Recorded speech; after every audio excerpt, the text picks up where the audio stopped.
This is how it is today on Pop Culture Minefield.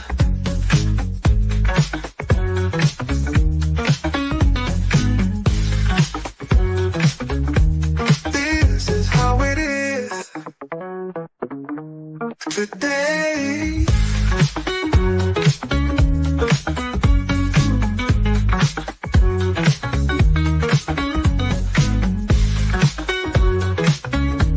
This is how it is today on Pop Culture Minefield.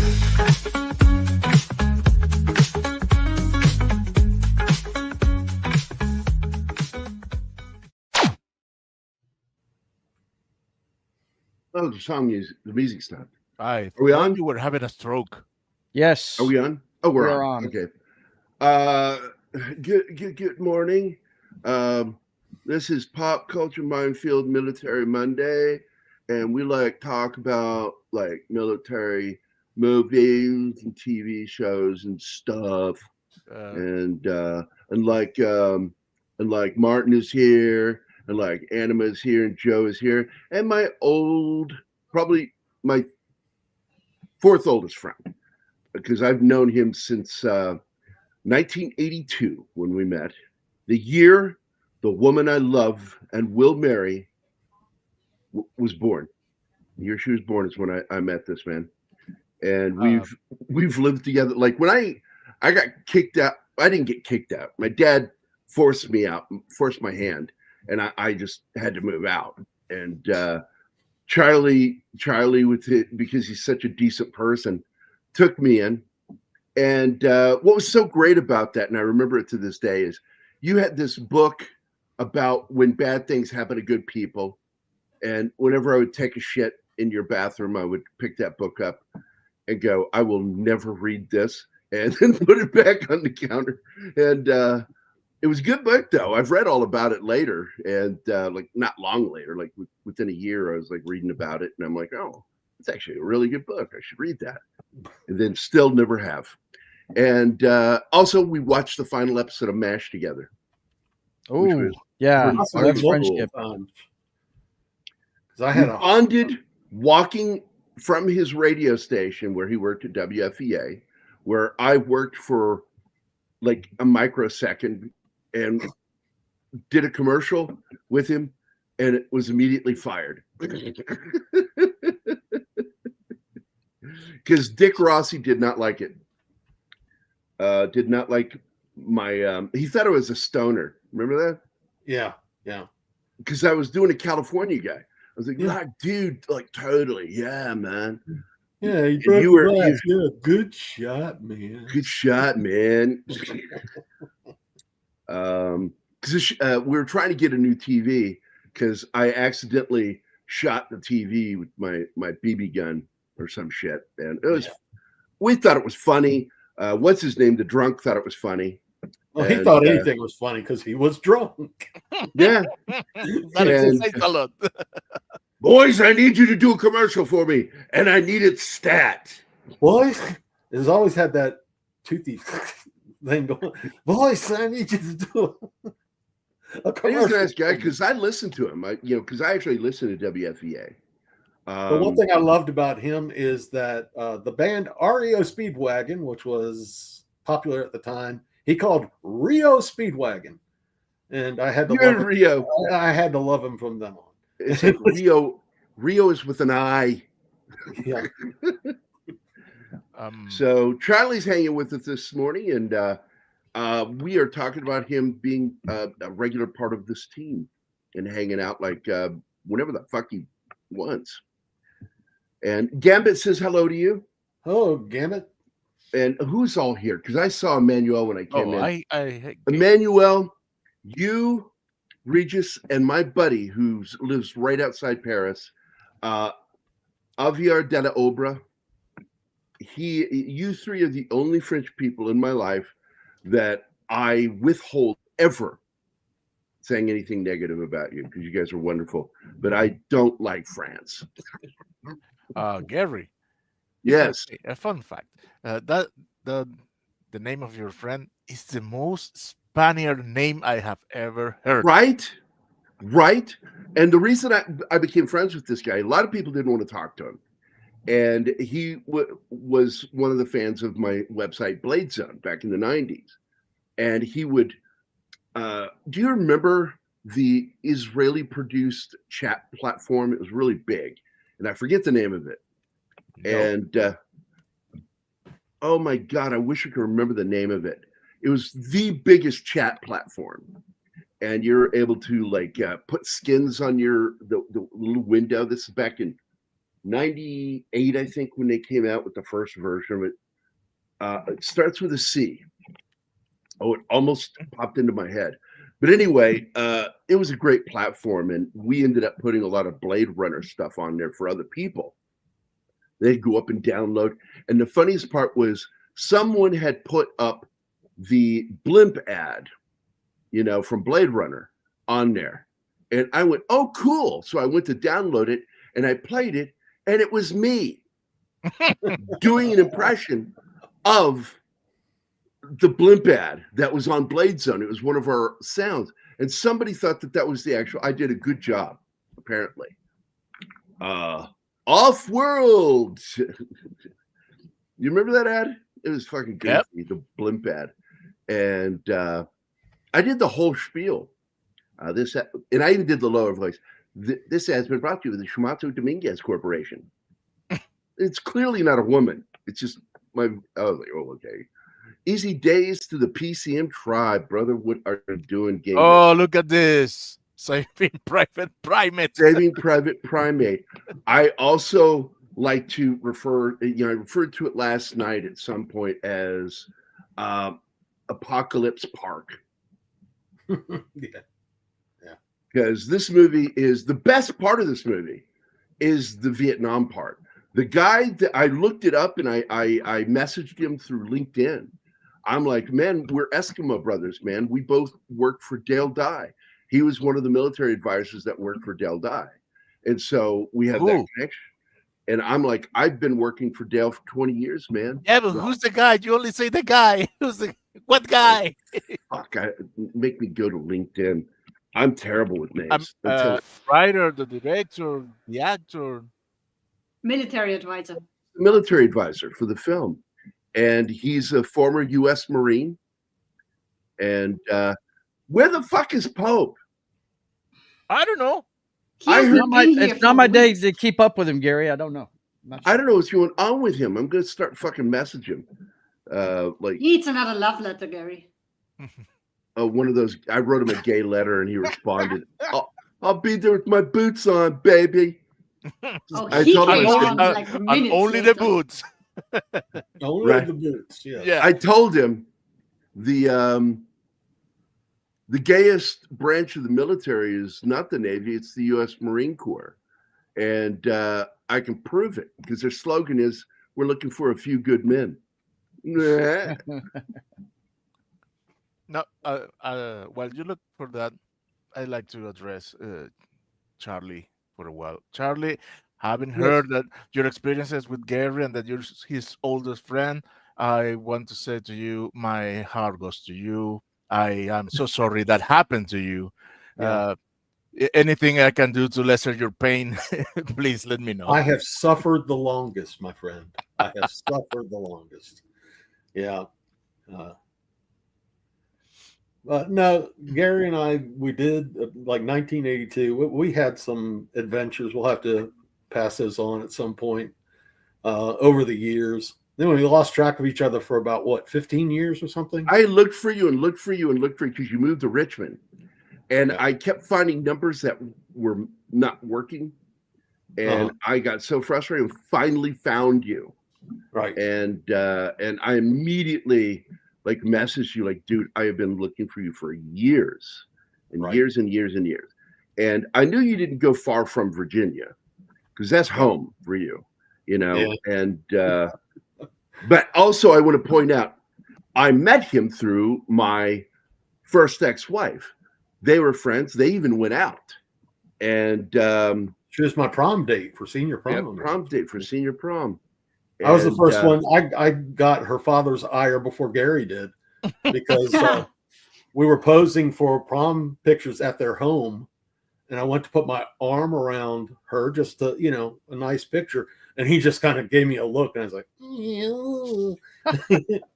Sounds like me and my buddy Mark. that was the biggest difference between you and me is I didn't mind letting him know I didn't like him, and I was a dick right back to him. It's like I remember what I was just going to say. I just have a bad case of wanting everybody to like me. I've kind of gotten over that a little bit, but oh, that's the worst right there. People pleaser. That's not fun. I was so proud that I may have played just a small part in that. At least, because I've always pushed you to be more of a dick. Don't fucking let women have control of you and have all the power. You have to, take your power back. And I've seen so many huge changes in you since the last bad situation. I would have put it out there too. He had the sweetest daughter in the world, and she passed away.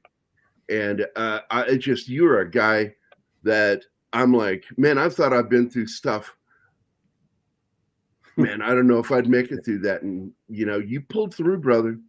Yeah, well, that and then divorce and then back surgery that turned into a infection. So for about 3 years, life really sucked. Bad. Oh, my God. With your back situation, I got so fucking worried about you because he had an open injury with pus coming out of his spine. And there's still his own lawyer sabotaged him in his lawsuit because he should be rolling in bucks right now. He should be paying my way through the rest of my life. But Gary who? Gary who? Who is that again? Yeah. What was the middle thing? What was that middle thing? What was that? The one that was a great callback. Fish Call Wanda, man. Good one. Yeah. What was that middle thing? What was the middle thing? Don't call me stupid. If there was, if calling you stupid insults stupid people. That's right. That's right. So and then the next beat, he's like, "I'm so very sorry to you and any of your relatives and any of your offspring. I'm sorry. Profusely apologize." That was a total British. And you're wearing his hat right now. Yeah. Oh man. That's the same style of hat. The black low hat. That's this kind of shit CIA wears. Yeah. Spooks. So Gambit was the first person in the chat. Yo, what's up, brother? But I'm going to tell you, Gambit, you fucking cheated. That's at 5:00 this fucking morning. Right? Dick. Come on, man. Only acknowledge the live ones. Come on. Just so he can get that first comment in. I love you, buddy. That's dedication. Gambit is dedicated. He helps us so much with the YouTube algorithms because that guy makes some of the best comments on the channel. And what he does too, he will talk about a specific moment in the show and tag that minute. And oh my God, that just makes YouTube angry that they have to give us anything because they despise me, Charlie. They fucking hate guys like me because we're outspoken and we don't give a fuck. And so I want to thank you, Gambit, for doing that. Emmanuel's second one in the house with her little rubber hand that sticks on the wall. Remember the string, the rubber string? And it was like sticky. It's not wet, but it feels wet. Right. Slap it against it, it stays there. And then you you eventually start slapping your friends with it from across the room because it stretches and you, bam, had so many of those taken away from us in school. Oh, I need one of those. You need something to hit me with. Snorty is here. What's up, Snorty? Took time out of his day of killing seals. His favorite is baby seals, like harp seals. He loves those. He is, of course, our in-house polar bear. And we love you know what that means. Oh, yeah. Now that he has his video. And?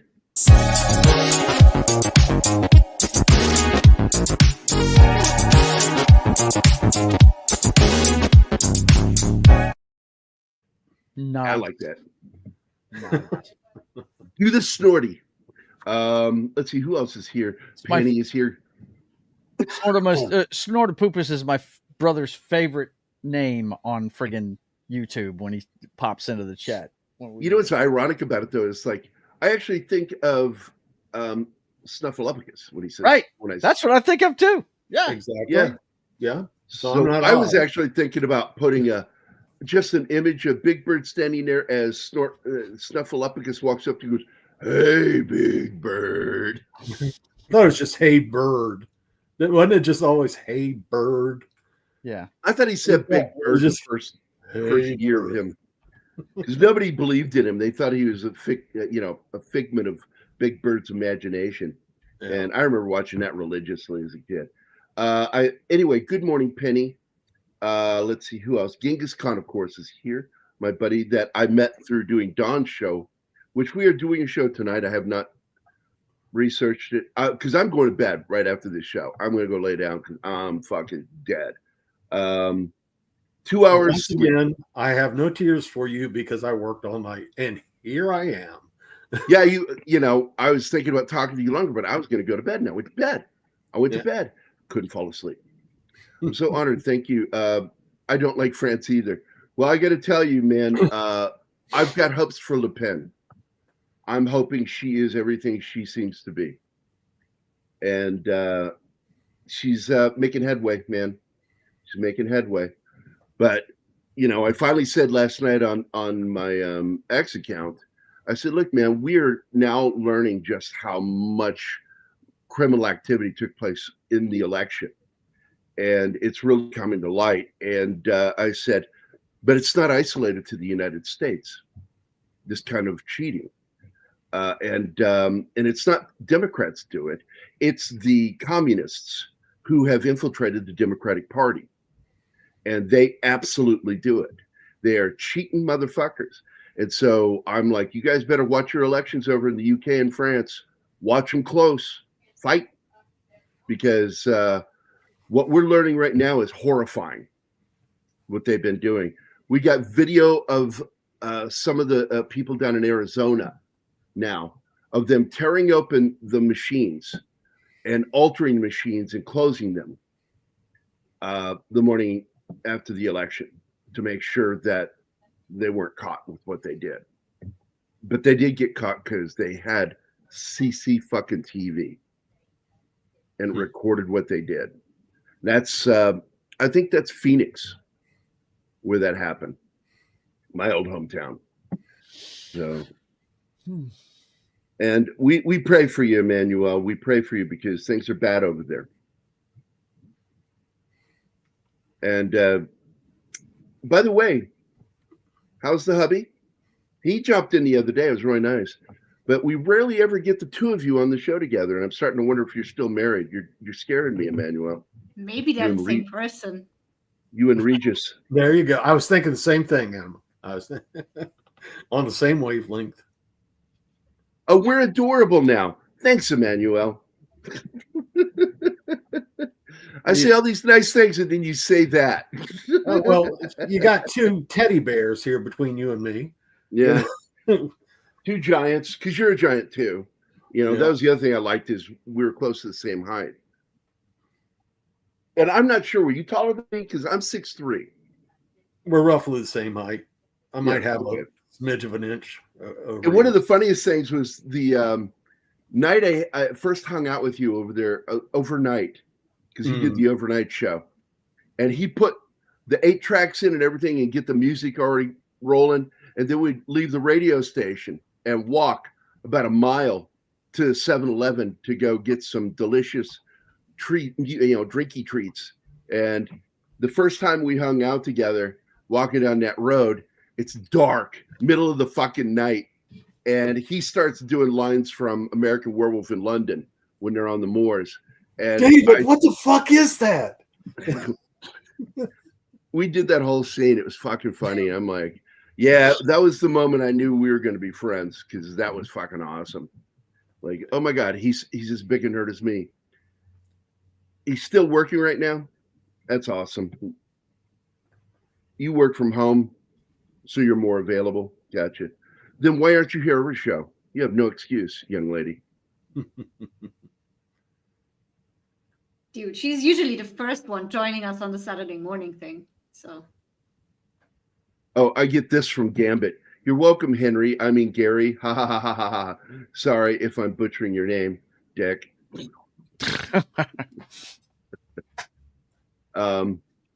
I got kicked off a show last night because I got mad at the host, and he blocked me on Twitter. What? Yeah, he. Still hurt. I just stopped in to see what they were talking about, and he said he was drunk, and I said, "Well, you're handling yourself pretty well." I spoke too soon, and he just started like, fucking like, so what is your position on UFOs? I went, what do you mean by position? I was really confused by his questions, and I'm not going to say his name. And finally, it hit a point, and he's just being really abrasive with me. He told me what I need to do about my daughter. I said, she's 26 fucking years old. Yeah. Same age I was when I went in the Army. No. I said, she's living her fucking life. I may not be happy with some of her decisions, and I'm praying for her that she'll fucking get her head out of her butt on some things, but you know, I don't have a say in her fucking life. I do speak to her. I do give her my mind. Danny will tell you, I do speak my mind with my daughter. I'm very clear on things. Almost every day, yeah. Yeah. And I tell her, you know, I even made fun of her when she called me. I said, okay, what bit of fucking drama is this one about? But instead, she told me that she moved out of that dramatic situation. And I'm like, oh, thank God, because I couldn't take much more of those fucking calls. I'm like, oh my God, you tap all my energy.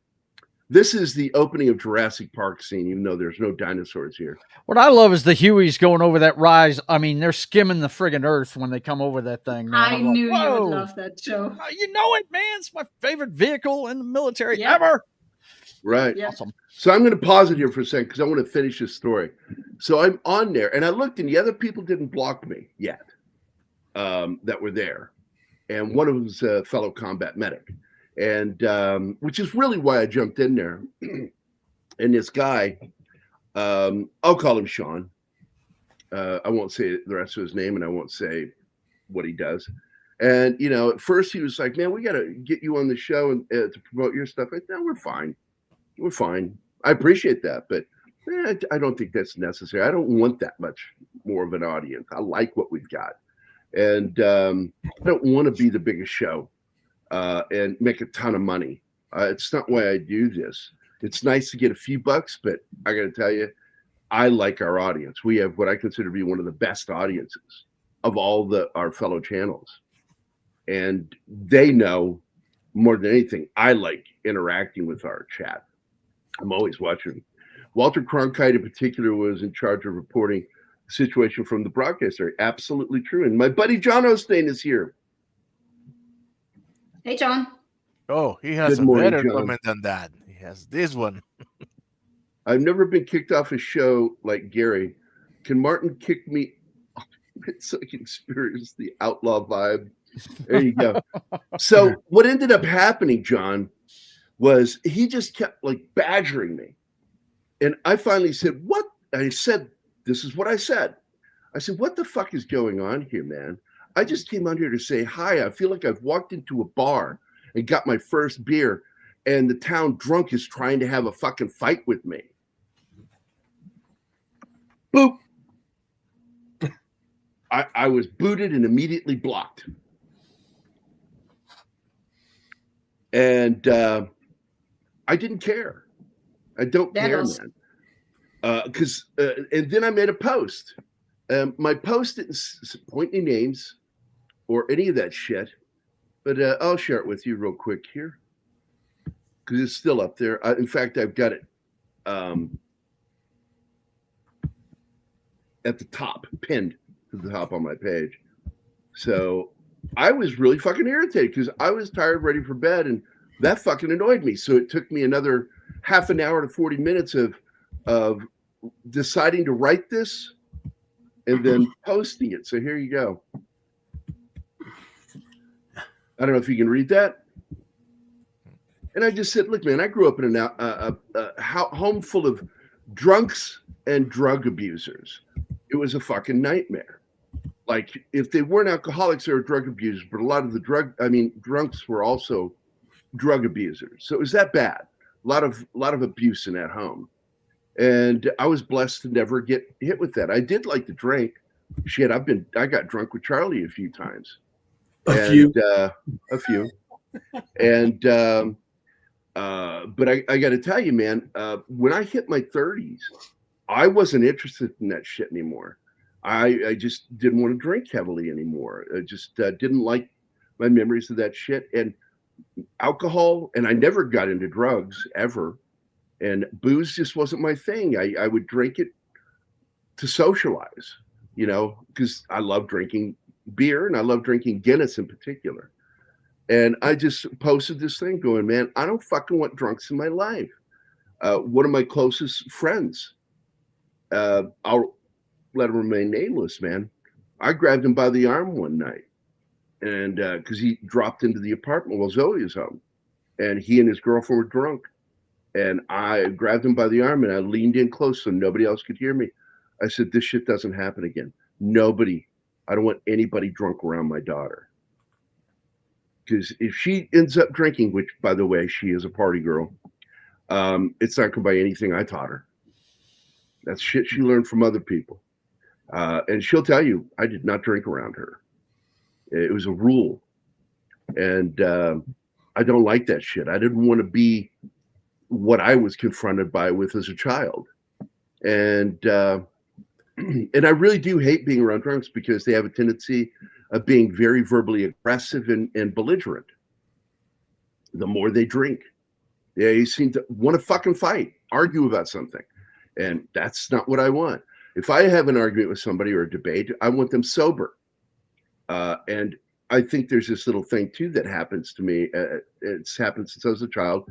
I become very quiet around drunks. And it's because I'm uncomfortable around them, because it takes me back to my childhood and I don't like it. So that, and it's not worthwhile talking to a drunk because they ain't going to hear you anyway. No, and that's what was going on. He just kept interrupting me and going at me. Well, if you go on another show and they ask you, and I'm like, dude, I don't do other shows. And he says, well, you're the host of that show. I said, no, I'm the co-host. Don Ecker is the host.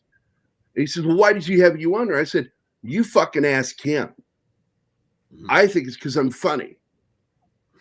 Because that's all I really bring to it. I bring a little bit of knowledge about stuff, especially military stuff. But I don't know why he wants me on his show. I'm his buddy, and he likes having me around. Mark Center's there because he's been involved in it. I have read books. That's all I ever did. I didn't get into investigation shit. I used to drive when we lived in Virginia. I used to drive out in the country, my lights off, because even when you and I walked from the radio station at 7-Eleven, man, there was always in the back of my mind, wonder if we could get abducted by aliens, get probed. You know? Can I put the movie back up, Gary? Yeah, if you want to. If that's really what you want to do. Well, we have an hour and 20 minutes of slideshow. And I don't want to do a 3-hour show. I'm too tired for that. It's the standard. They're always 120. Yeah. Wow. Vietnam, 1968. That's the year of the Tet Offensive. Yes. In fact, that's when you hear them saying something about being overrun over the radio, his home base, that's the Tet Offensive. A lot of people didn't catch that watching the film. That's what was going on. I only know that because military history stuff. There's a reason why I work for Dale Dye and why Dale Dye likes me, because I do know my history.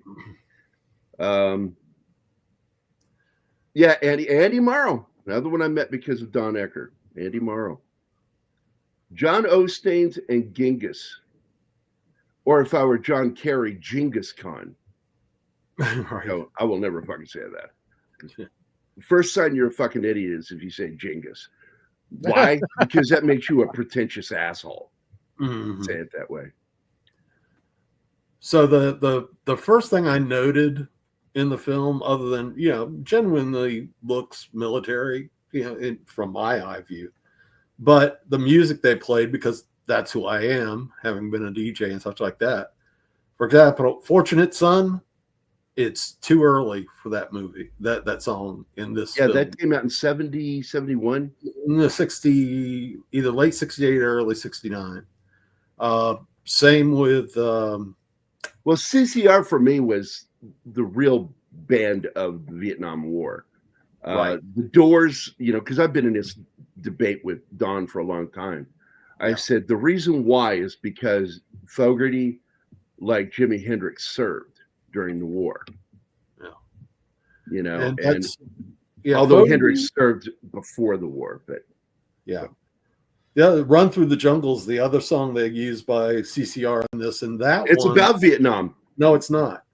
If you look I it up, could have sworn I read that up about him that he it's wrote. about guns in America, believe it or not.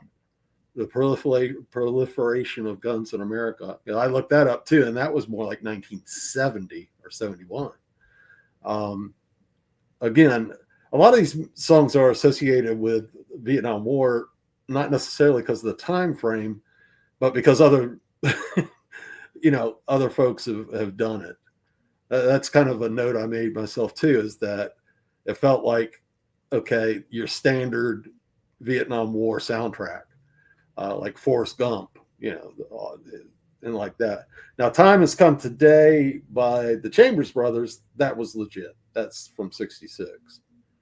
But anyway, that's why I put Mr. Know-It-All under my name, if you didn't notice, just because I will. Oh, I can't read that fine print. Yeah, I pop off with some of this shit every once in a while. So, but anyway, that was my insight on that, on the soundtrack, which otherwise, is fine. But I think they also had choppers flying in when "Fortunate Son" was on, and I seem to remember that vividly from Forrest Gump too. That and you've got that music playing, but that's just my pickiness when it comes to that.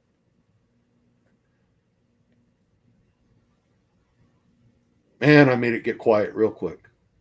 No, It's not at all. talking.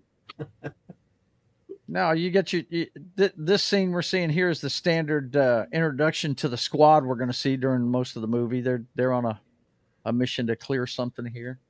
Right. And, Yeah, we but find this out whole about all the introduction to characters. the team is way too long. It's like half an hour. Usually that's done in 10 minutes.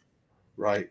And the movie clocks whole in at movie is about too what, long. 2:10, I think. It's Yeah. a long movie. You Way could too long. shorten it a little, tighten it up a little. Yeah, it's like I'm sitting there and I'm ready for the end of the movie, and they're just getting to the river. Oh my gosh, yeah. I got you. Yeah.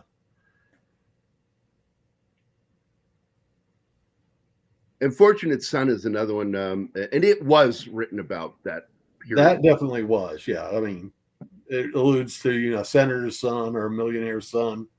Well, getting that's out something and that all of us grunts would say. And I actually met somebody who was like that. And when things escalated in the Middle East, he's like, "Oh, I don't want to be a medic now. I only joined the military for college." And I'm like, "Well, that was kind of stupid." Yeah. That's why I joined the military. Why is that stupid? No, to only have joined for that reason. Oh, It's like, you have to do soldier shit, right? yeah, you have to, actually get dirty. You know that, right? And so he made a phone call, and I heard his phone call. And next thing you know, he gets pulled out and he gets put in as he changed his MOS to be working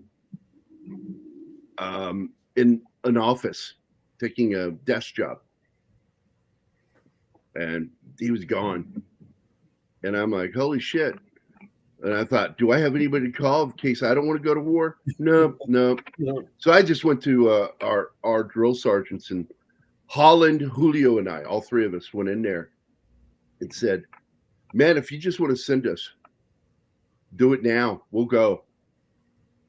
And he looked at us and goes, "We really can't do that. We just do that to scare the shit out of you." And he goes, "What's wrong with you three?" And we're like, "We love our country."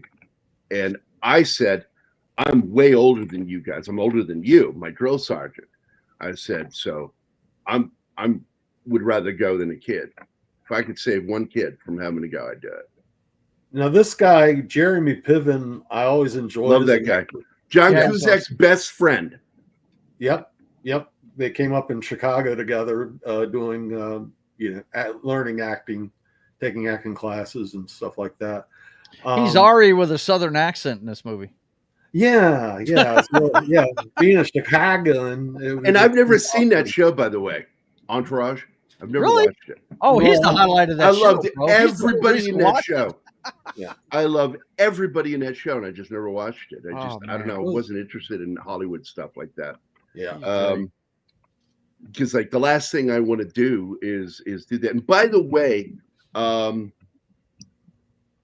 talked to Eric Audi about coming back on the show because he has officially been blacklisted in Hollywood, and because he's taken stands and openly spoke out against some of the shit going on in Hollywood, and because of that, his jobs dried up. He's not getting hired for it. The last thing he was in was that movie where he was a stuntman. What was that? It was Chris, not Chris Pine. It was the guy I think that played Captain America. I don't know. Chris Evans. It's in the French girl who's going to marry Tom Cruise now. That's in Ballerina is in it. And it's a romantic spy action comedy. And he's in a combat scene early in the film and he gets killed, a desert chase scene. And then I spotted him again later in the rotating restaurant action scene. The girl's Anna de Armas, I think. No, I think she was the one that's in it. And again, I spotted him like, dump, and I paused it and showed Danny. I'm like, there he is. That's my buddy Eric. They're doing stunts because that's what he is. He's a stuntman and actor. And he's had a movie made about him, and he's had Locked Up Abroad, an episode of that made about him because he had some crazy shit happen to him. He got lied to is how he ended up in prison. He got used by a friend, and they set him up, and he ended up going to prison. I don't think it was Turkey, but it was like Turkey. So it was like Midnight Express kind of situation. Oh, and he got out of there, thank God. They and muled him, huh? it was a bad situation for him. And I would say more like the prison experience was like that. And of course, the real guy said Midnight Express is not what it was like. He said he sued him. He said you put shit in there that never happened. To sex it up, and it pissed him off. So if you read, he must be talking about the friggin' girlfriend scene when she comes to visit him. No, well, the RAPE stuff, and the sexual shenanigans between the main character and John Hurt in the film, having a relationship, because that never happened either. He says, I can proudly say I never had that experience. Forced on me or otherwise. He says, just didn't happen. Good Lord. What you had in that prison, he said, there in Turkey, was some very violent people. Oh, shit. And I thought that was interesting. It was a good interview, too. But yes, some of the best music. You got that, buddy. You got the typical squad members. This is pretty generic stuff here. You got the one guy that's got everything everybody needs. You got the drunk. You got the new guy. The PTSD guy that has voices in his head, and of course he's the sniper, right? I immediately thought of Charlie and Wonder Woman. Same thing.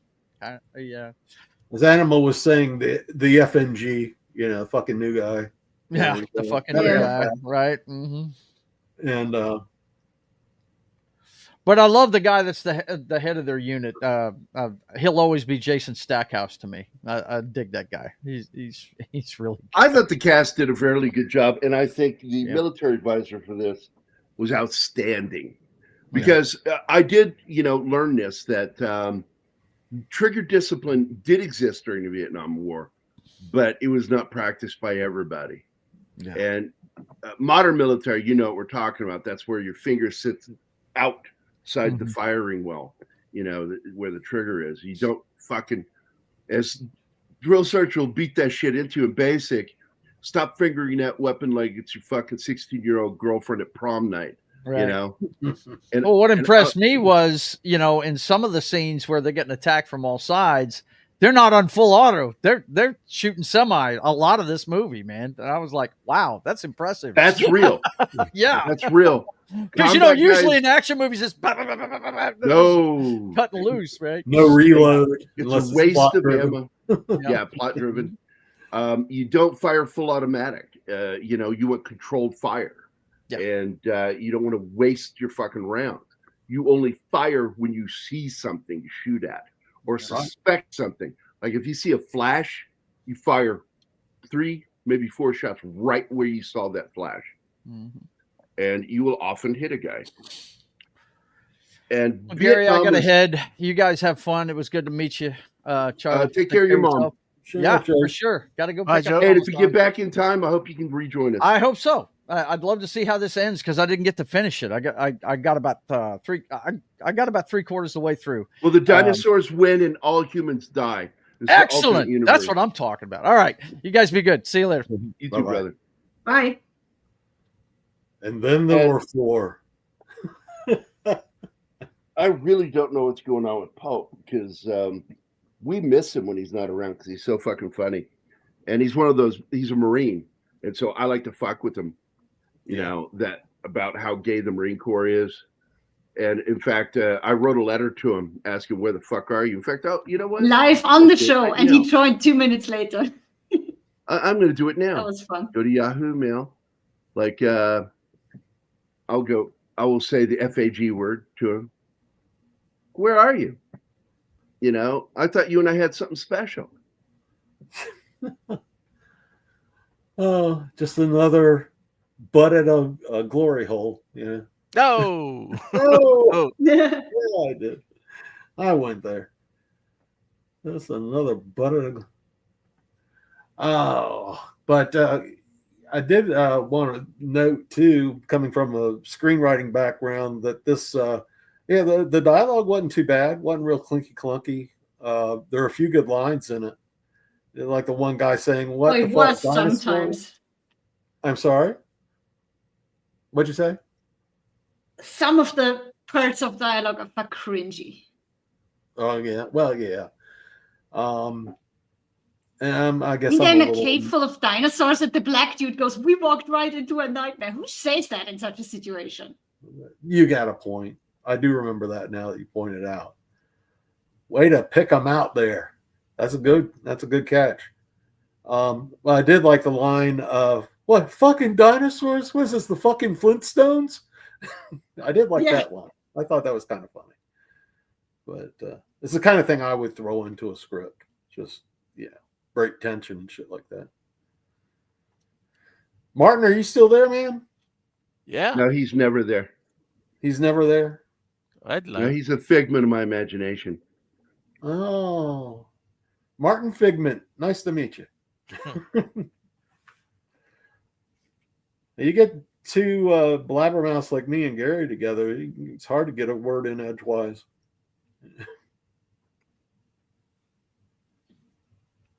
Yeah. And a hush fell over the. I'm writing our favorite Marine a letter right now. I wrote, "Yo, Marine, where are you? I thought you worked later now so you could join us. We need some diversity on the show." Wink, wink.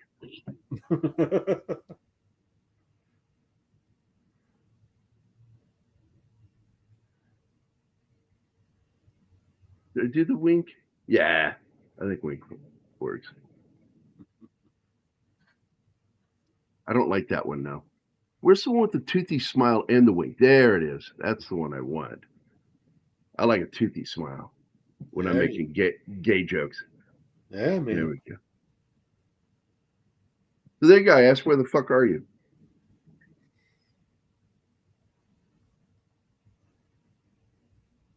I think the movie is praiseworthy myself for some of its stuff I didn't like. There's a whole bunch of shit I did. And I think one of the best things about this fucking movie is the gentleman who was the advisor on it. Let me look it up real quick because I didn't open up LinkedIn earlier. One name in the credits I caught, The just CGI watching the is credits, I pretty wanted to too. see where it's shot. And I'm taking it a shot in Australia, but I could be wrong. Yes. It is. Yeah. And It is an Australian film, yeah. yeah. The one of the people's names was Silverado something.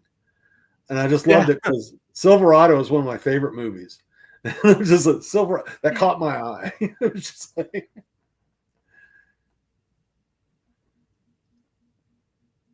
Yeah, I was confused at first because I didn't know a single actor in this movie. And then Gary pointed out it's Australian, so maybe that's why. Not even Jeremy Piven? No.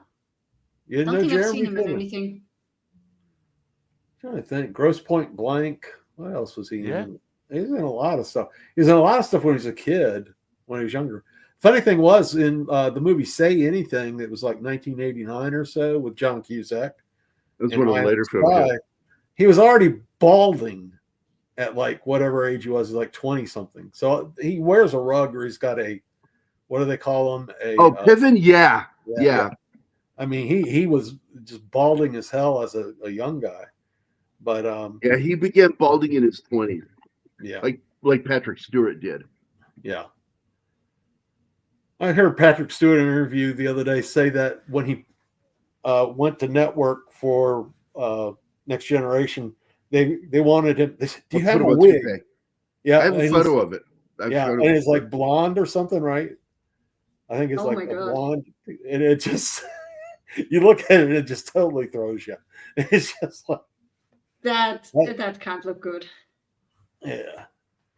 He So, did a lot for bald men because he did. He had striking looks even though he was bald, and that helped. So Yeah, he's Freddie pulling it Joe off. Farnsworth is the military advisor on this film. He was born on March 26, 1968 in Muncie, Indiana. Freddie is the son of Win and Brenda Farnsworth. Freddie was born in Muncie, Indiana, and grew up in Pinedale, Wyoming. Freddie Joe Farnsworth was an IPRA bareback and saddle bronco rider and is an excellent rider in the rodeo circuit and performs all of his own horse stunts in films, both Western and English. He joined the United States Marine Corps in 1985 and was stationed with the 1st Battalion, 7th Marines, March until July of 1991. At the time, he went to Marine combat training in Camp Pendleton as a troop handler, weapons, and tactical instructor. He served in both Desert Shield and Desert Storm, which is the same thing, really. It's just escalation, the war. Escalation, Shield, and Desert Storm was when the ground war began.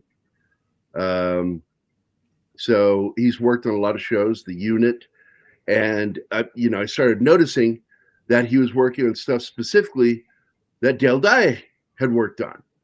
And I went, oh, and I looked and I'm like, oh, he was with Warriors Inc. So we're like in the same boat. We both work for Dale Dye. I thought that was really cool. Yeah. Including one of the films was Starship Troopers. Oh. Yeah. Yeah. So you see a lot of good tactical movement in this. There's a scene when they get off the boat. You'll see the sergeant is actually walking backwards while the rest of the troops are moving forward. And I'm like, yep, that's set. Taking up the rear. It's not just for backdoor action. It's also for when you're inserting into a location. Everybody's moving forward, but the guy taking up the rear is aimed backwards in case there's any enemy trying to sneak up. One thing you educated me in, I believe you pointed it out from Saving Private Ryan, this famous shot of them walking across the sunset or whatever, and they're in single file. Mm-hmm. You remember that? Oh, yeah, when they're walking up. You never do that. It's called making a silhouette. You never make a silhouette. Right. First thing you learn in basic training, never make a silhouette. Don't They walk do that around. in here at about the 48-minute mark there. Except they're horizontal across the screen but they're all, coming this way. Well, the second thing about Cool. Vietnam, especially when it involved the rice paddies, is you couldn't walk through the rice paddies. You had to, and there's this misnomer that the VC and NVA would put mines inside the rice paddies. And I'm like, no, they wouldn't do that, because they knew the only people they would fucking kill were Vietnamese. Right. Because they're the ones that worked the rice paddies. Right. Soldiers walked on the dikes. There were lesbian women that they would stack up and walk over them. Laid them into It's about inappropriate. YouTube's like, you can't say that. Fuck, I did. What do I do now? So, but yeah, it's true. Yeah. And I've made fun of quite a few things on Saving Private Ryan. Had many a conversation with Dale and Julia about that movie. Yeah. And his answer to me is, because he had the same problem. And Spielberg would say to him, this isn't the real military. This is a movie about soldiers. Right. And Dale would go, okay, and acquiesce, even though he would advise against it, because other veterans would be watching and bitching about it. And it was right. The whole Gary, opening I'm combat getting a little scene. thirsty, so bear with me a second. Oh, fabuloso. Okay. Excuse me. So I want to share some stuff here, so I will set them up real quick. How we doing on time there, Anima? Yeah, that's all she does. She watches. No, she doesn't. Time. No, I just get nervous when we're like through the first hour of the show and we play 20 minutes of the slideshow, because then I know we're going to go over, and my limit is pretty much at 2 hours. I don't want to go longer than that. Right. I gotta get to bed. Especially when sometime. everybody's tired, like today. Yeah. And you have another show. You got at to what time? remember. 4 No, Gary o'clock has today later. Gary does. at 6. But you've got to remember, most shows we do start at 10 p.m. for me. So I do not want This to go is past midnight. Charlie with his favorite beverage. You couldn't crop that or anything. Well, I cut your weenus out, if that's Oh important. yeah. At least I was dressed by then. They're chugging some Fabulosa. What is that? It's cleaning fluid.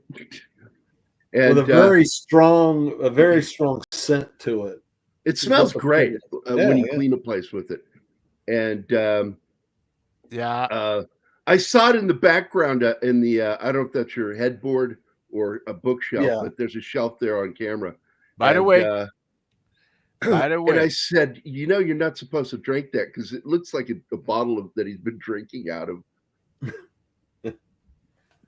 by the way, that was a joke. Yes. Oh yeah. Hey. Okay. Hey, we are not saying or encouraging people to Do not that. drink No, Fabuloso. it will kill you. Yes, it will. This, by the way, is Diet Mountain Dew with orange juice. Connie Cleary It is will here. also kill you. I see Connie is here, and I see 11 Alpha just jumped in. So good morning. Happy Monday.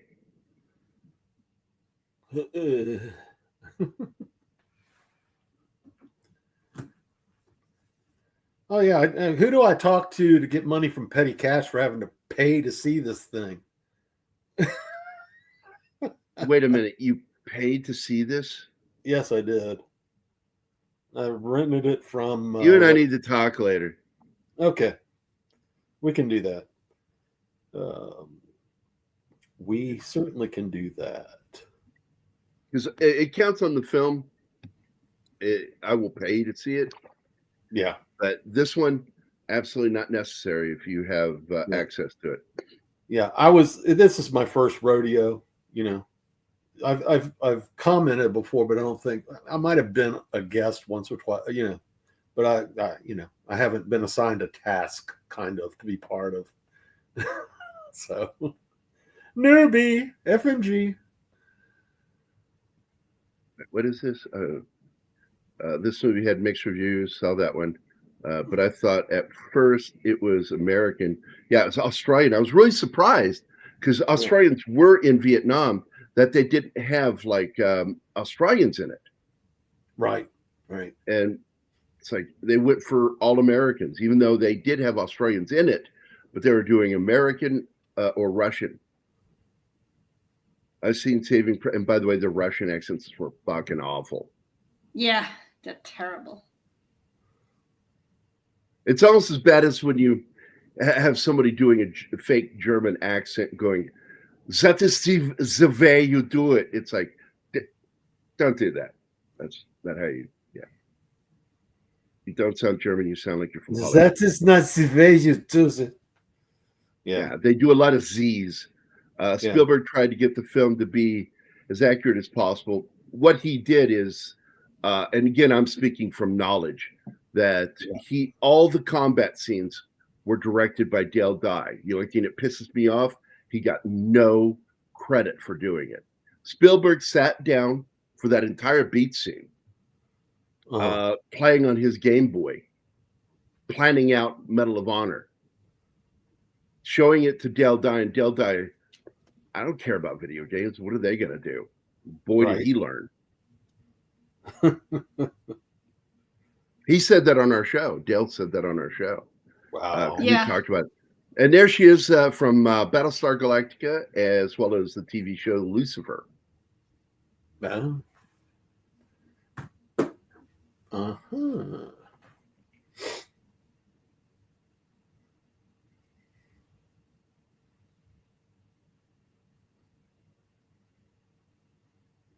Did Martin disappear on us?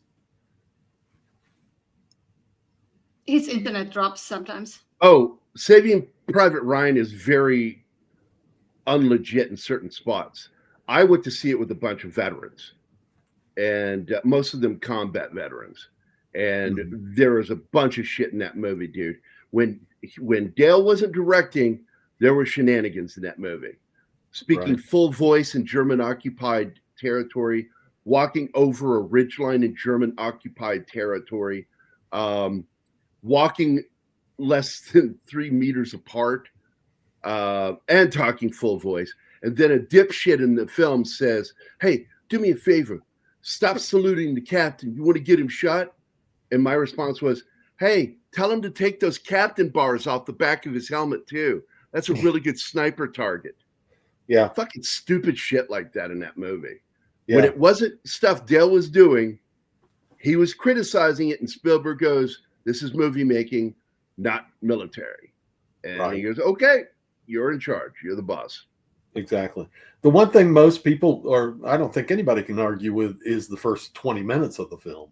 Well, that's it, because that is directed by argue Dale, with that. that entire combat scene. And that's the part that veterans came out of, thankful for seeing, because people were seeing. Well, they also, because during our watch, a lot of the combat vets got up and walked out for a little bit to take a smoke break, because it was stressing them out. Because it was so fucking brutal and so real.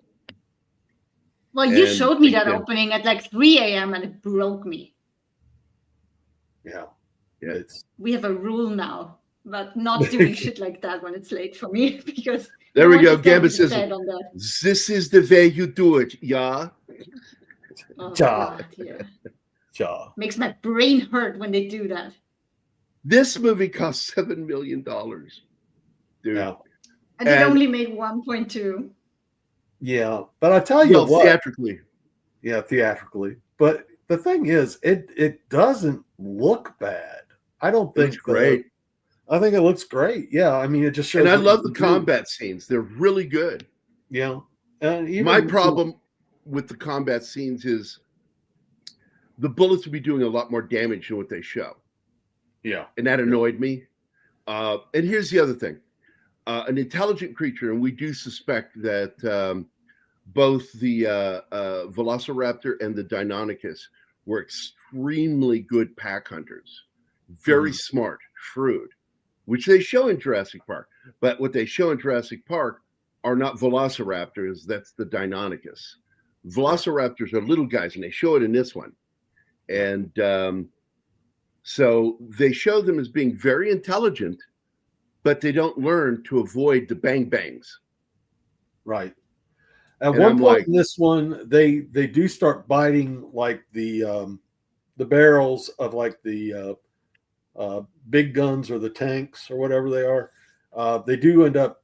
Well, yeah, you see the T-Rex grab I think it's the female T-Rex grabs the barrel of the mounted 20 millimeter Russian 20 millimeter. Yeah. And because I'm telling you right now, that gun would have killed both those T-Rex. No way they got through that. The other thing, you see one of them grab a helicopter and start to pull it down. Okay. And then all of a sudden the blade should be hitting that T-Rex and they cut away. And I'm like, that T-Rex is dead. Yeah. Well, and you're right though, the inconsistency of how the ammo affects the dinos it's a big inconsistency there. It's just just kind of takes you out of it for a moment, because sometimes they sit there and with a handgun go boom, like the gal had a handgun, and that would drop one of them. But then other times you're sitting there emptying your fucking gun on it and it doesn't drop. So little consistency, please. Yeah, please. Yeah, do you want them invincible or not? Make up your mind. Yeah. So possibly the kind of movie that could make its money in physical media, which I said they've made their money. And that's really what it was. They didn't market this film very much. They probably put a few $100,000 in marketing the film. They didn't have the budget for marketing. They needed to put every $7 million film, CG. and they probably got a little bit of marketing money from the distributor, and at most another $1 million. Yeah. And so you did see some really cool TV promos and stuff and on YouTube, but past that, they didn't pay to put it on much TV. I think Sam Goldwyn's the distributor, at least here in America, in the United States. In the United States, and that they didn't. It was a limited release. I mean, it didn't go out wide anywhere. Yeah, it opened in August 21st, and it was out of theaters in under 2 months, and was already on video demand this last week. And I'm like, that was a fast turnaround. And that's because they knew that was where they were going to make their money. So good call. 11 Alpha, by the way, this is my buddy Charlie, next to Martin, between Martin and Anima. And he's my fourth oldest friend. And I don't mean age-wise, but also age-wise. But the person I've probably known the longest outside of Jim Woodward, Mike Beatty, and Vic Armstrong, who are my three oldest best friends from school. And by the way, she's gorgeous. I've always loved her. She was so awesome as the main Cylon in Ronald D. Moore's Battlestar Galactica reboot. Right. And she was the one having because there was like different versions of her, but the one that was the main version was one that had a relationship with Baltar on the show. Gaius Baltar. Good show. I do love Jeremy Piven. They show him lose his shit in a way that I don't think I've ever seen an officer lose their shit. So I thought it was a little over the top. But I do like his character. But he is also a character written in a conflicting way. Because he makes it sound like he doesn't know about these things. Mm-hmm. And then later he says, because he goes, what? When they said we have dinosaurs, he goes, what the fuck are they talking about? If I may, Go yes, ahead. it was a little confusing in the movie. Once you know the story of the character in the book, you understand that was a little failure, if you ask me, on the director's part, because what they are what they are looking for is the collider installation.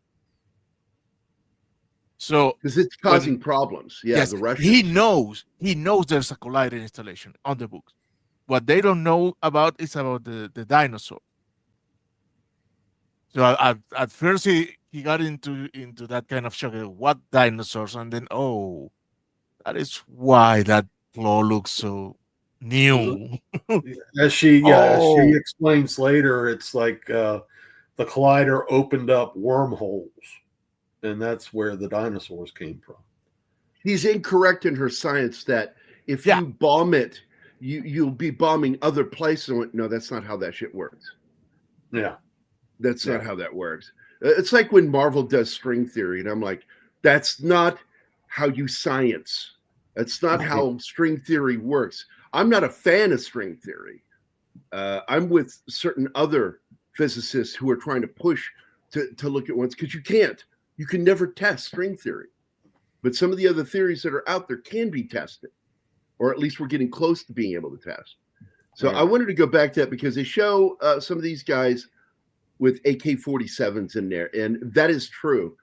Mac VSOG, as well as the kind of team that this was, absolutely did carry AK-47s, but not because they were great fucking weapons, but because they knew they were going to be getting close to enemy areas. And when they fired the AK-47s, it got the job done, but it confused the enemy because they weren't hearing the pops from American weapons.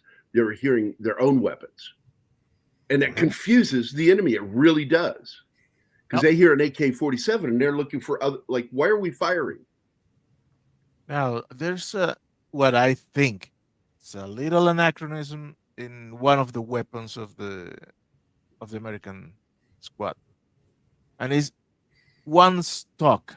That stock did not exist at the time.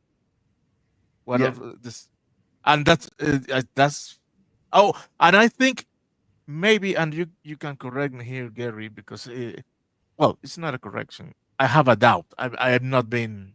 Let's hear it. Are the uniforms period accurate? They are Vietnam era, but I'd have to go look year to year. At the time that this is taking place in '68, Army had regular olive drab cargo pants, and they had combat. What do you call it? Blouses. These are that's a fucking Russian.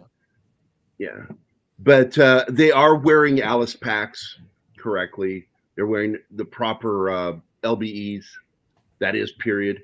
And the weapons they're carrying, that is the M16A1. I'd have to look at the selector switch to know for sure. But I think that is an A1. I think but there's one. They're not real guns. Let me get this out. They're not real guns for the most part. A lot of the weapons fire is CG, and there's a close-up of the black dude firing, and it was like instant. My eye looks for this shit. I saw a seam line on the upper aiming arm of the M16 that sits up on the rail. Well, they don't have rail systems, but today when you put that on, it's on a rail system. And so the upper part of the receiver is there's no seam line on that. What people think is the grip. And there is no seam line on that going up the middle.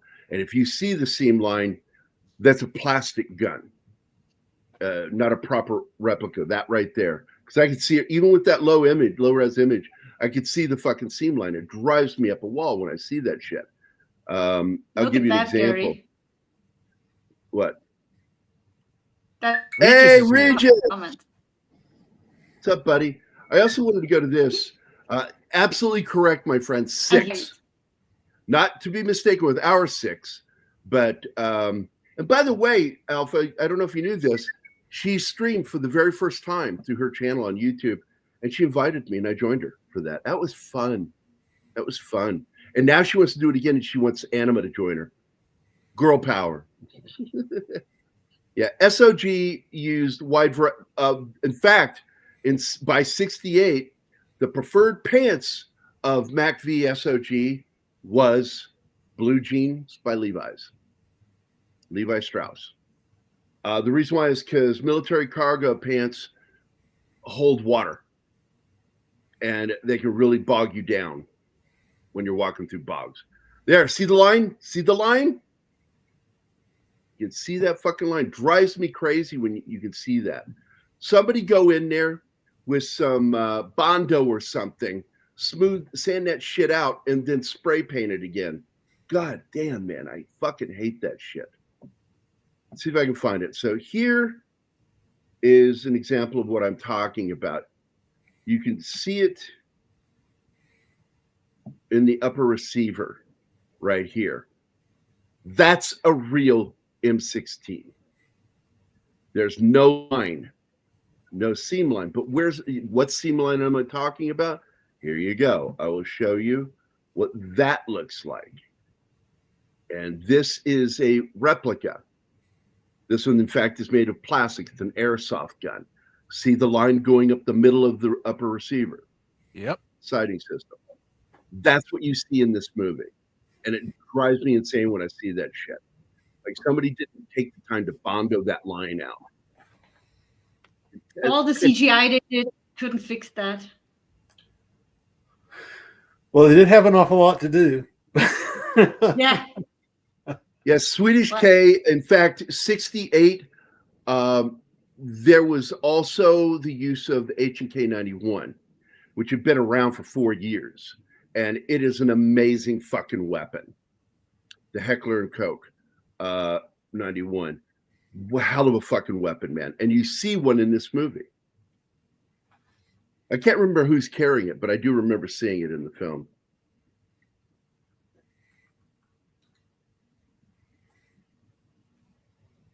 High-powered rifles, especially if you're going to be doing long shooting, and guys in combat do not fire full automatic. The only time you see full automatic is when you're laying down suppressing fire, and that's usually with machine guns or light machine guns. Is he the hammer? The hammer. Hammer. Stop. I haven't Hammer seen him talk. yet.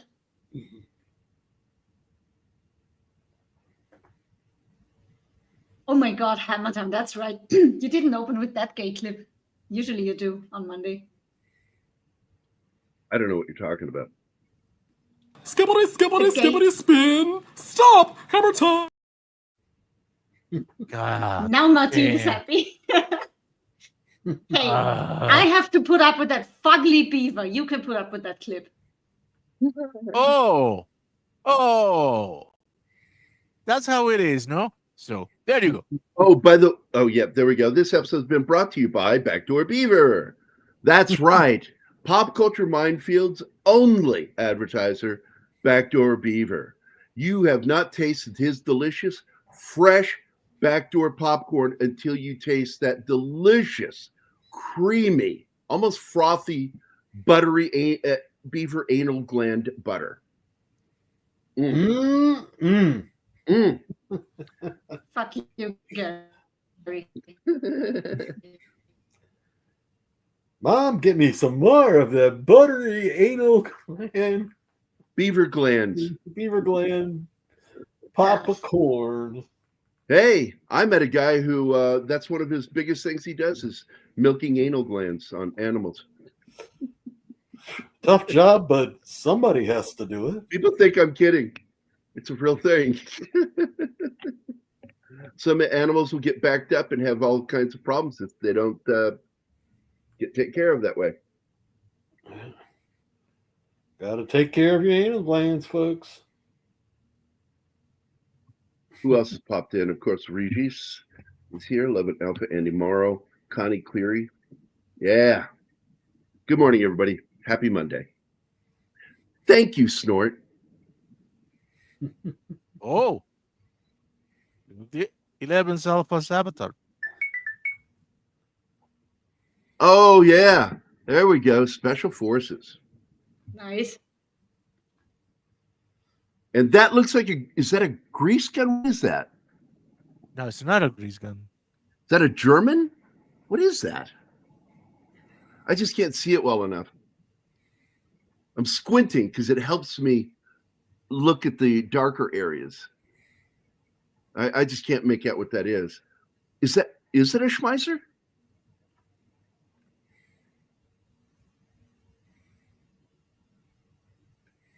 Swedish K. Okay. All right. Thank you. Hey, CJ. Grease guns were very popular too because they fired the 45. Yes. And it was lightweight, cheaply made, but that sucker worked all the time. Rarely jammed. People told me, well, the AK-47 rarely jams. So that's a lie. That is an absolute fucking lie. That's not true. They do jam. They're absolutely garbage weapons. CJ Prime, buddy, I hope you're doing well, man. It's good to see you. And thanks for sharing that, Alpha. I appreciate it, man. And Alpha, this is my buddy Charlie, like I said. I wasn't a child, but I was a teen when we met. So Charlie's your oldest victim. Yeah.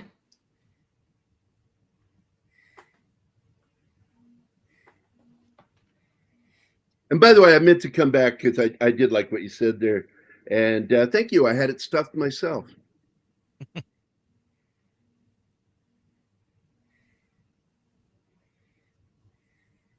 So today we are talking about Apocalypse Jurassic Park.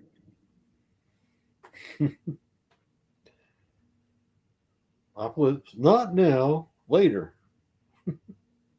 Don't get me wrong, the idea that the Russians might have had a collider as early as Vietnam, it's really reaching. Yeah. But I'm like, fuck it. You know, I can go with that. And the movie kind of, the ending alludes to a sequel, which we could see. A very low budget, but... The problem is there are 4 books at this point. 4 books and a comic. But the protagonist of the 3 subsequent books, they kill him in this movie. They kill who? The protagonist of the rest of the story. Oh, really? Yeah. I didn't know No, that. I never read know. the book. You read it, or what did you do? No, read about it. I've been looking for the book. I haven't found it yet. Well, I found the website of the author where they have the whole line of books there. I read synopses, and yeah, there were some significant changes, but not as many. The biggest, I think, is that that character died here in the movie. And it's Well, I know not they killed the sergeant. The sergeant has a... he dies in the book. He dies in the first. I don't know if I would call it heroic, but he definitely wanted to take some of them out with him. To save his Spoiler team. alert. Well, we're talking about the fucking movie, dickhead. Yeah, but you want to ruin the whole fucking thing. Yes. I'm just That's what- joking. I get People it. fucking come here for. I get talk you. about the movie. We watch the film so they don't have to. Yeah. They don't have to spend their money to see it. Oh, Emmanuel has to go. So bye, Emmanuel. Good to Bye, see you. Emmanuel. So, production in February 2022, it was announced that Spark Films had secured the rights to a film adaptation of the 2017 novel Primitive War, Opiate Undertow, by Ethan Pettis, who helped co-write the film's screenplay. Luke Sparke was announced to be directing the film, and he'd worked on quite a few indie low-budget films out of Australia. He pitched the film to multiple Hollywood film studios, but was rejected by each one because they considered the pitch to be too similar to Jurassic World franchise. He ultimately began developing the film independently with a budget of around $7 million.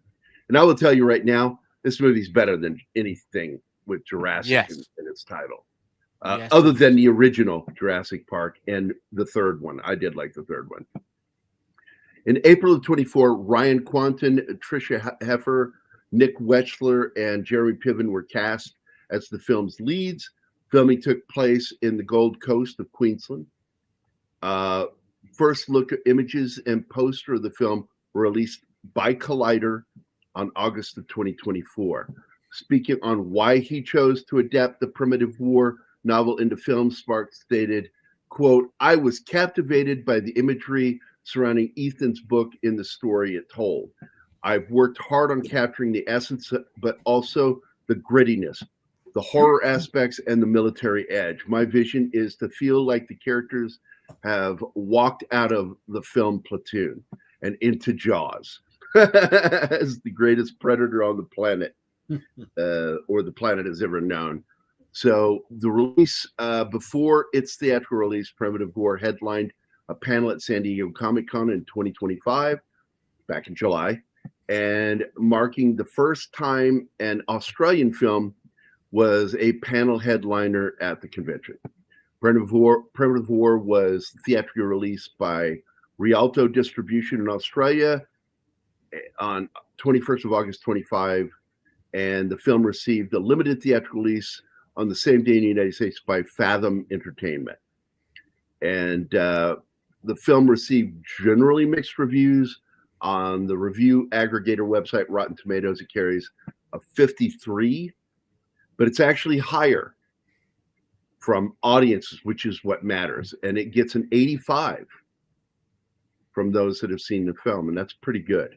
I don't give two shits about critics' reviews. Like, these guys are paid to go see it, and they don't give a dime to the fucking filmmakers.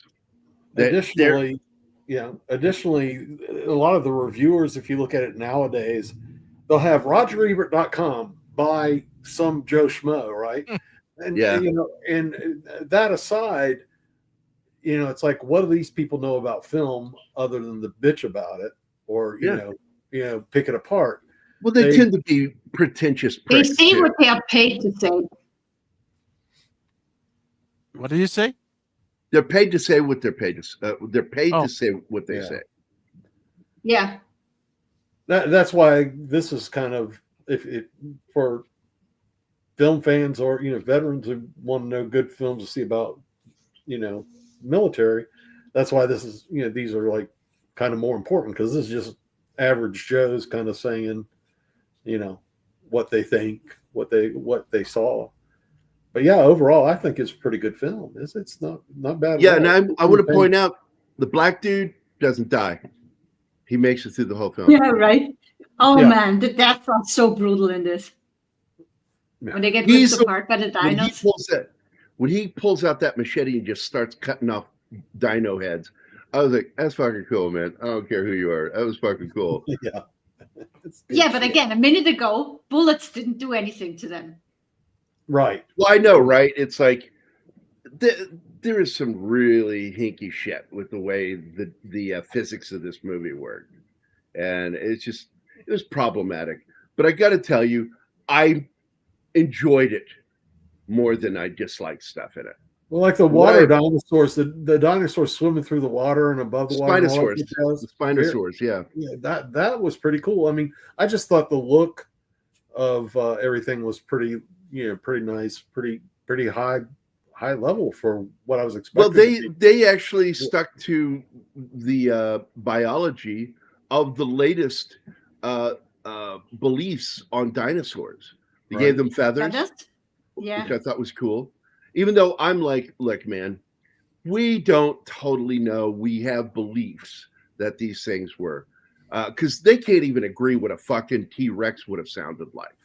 And another thing I like that, by the way, Anima did not like, was every time the dinosaurs closed their mouths and bit something, they made a popping sound. Weird popping which sound. I liked it because the roof of their mouth is really high, and that's probably what it would sound like when they bit.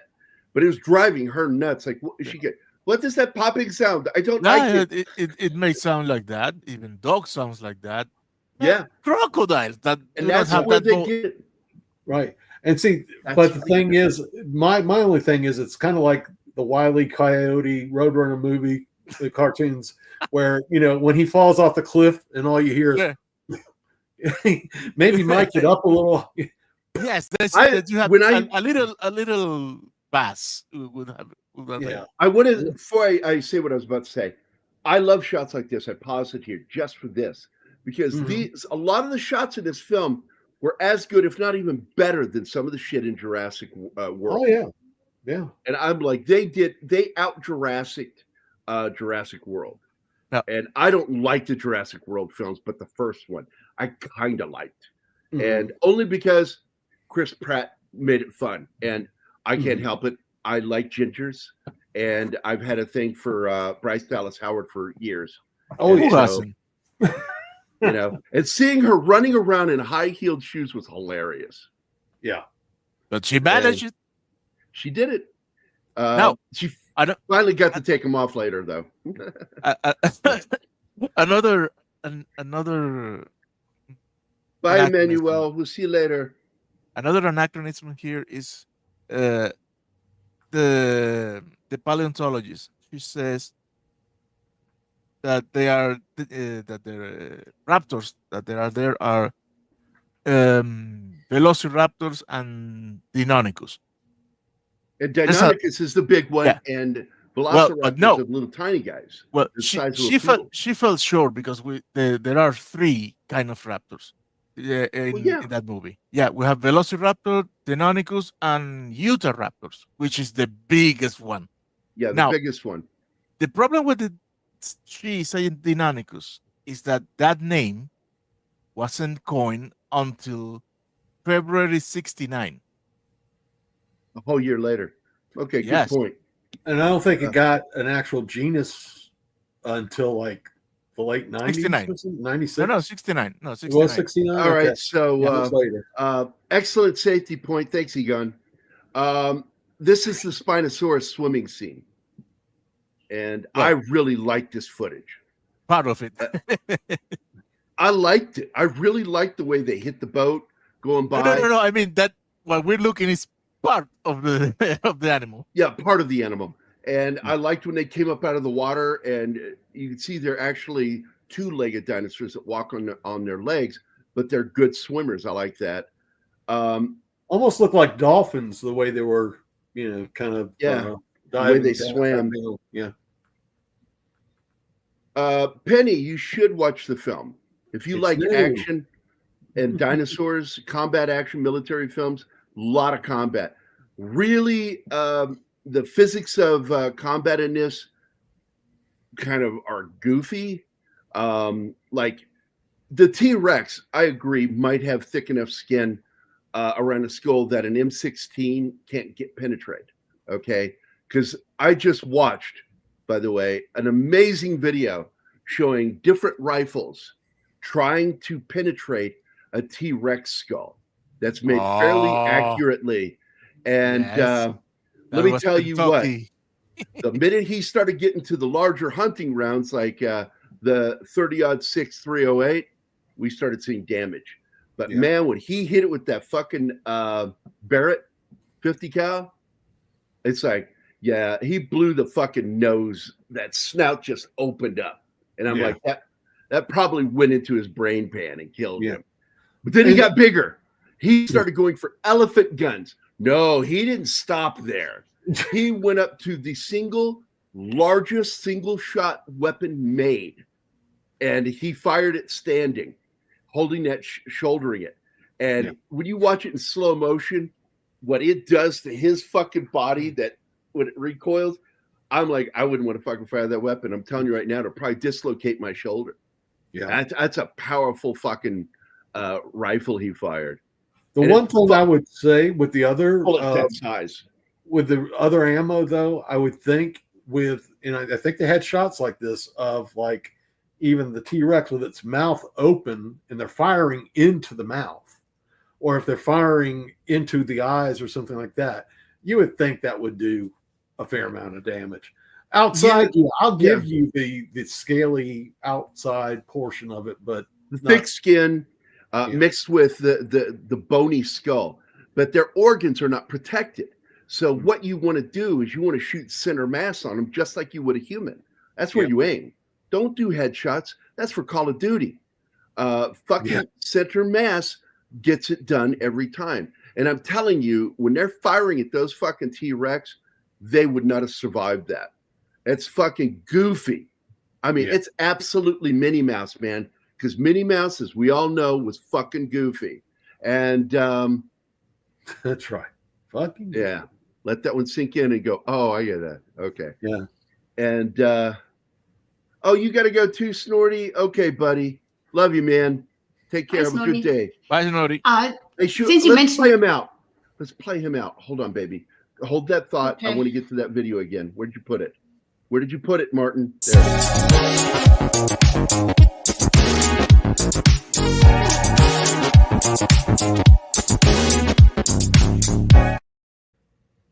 One of the best puppeteers I've seen in a while. People didn't understand it. He does it the same way Big Bird did it, which is his left arm goes into the arm and his right hand manipulates the eyes and mouth. Mhm. But occasionally, nothing, just dancing. That's his head doing movement for the head, and his other hand goes in there and he does like that. Forgot what that's called, the wave thing. Yeah. Because I learned to do that. We used to do breakdancing back in the 80s. I did gay shit like that.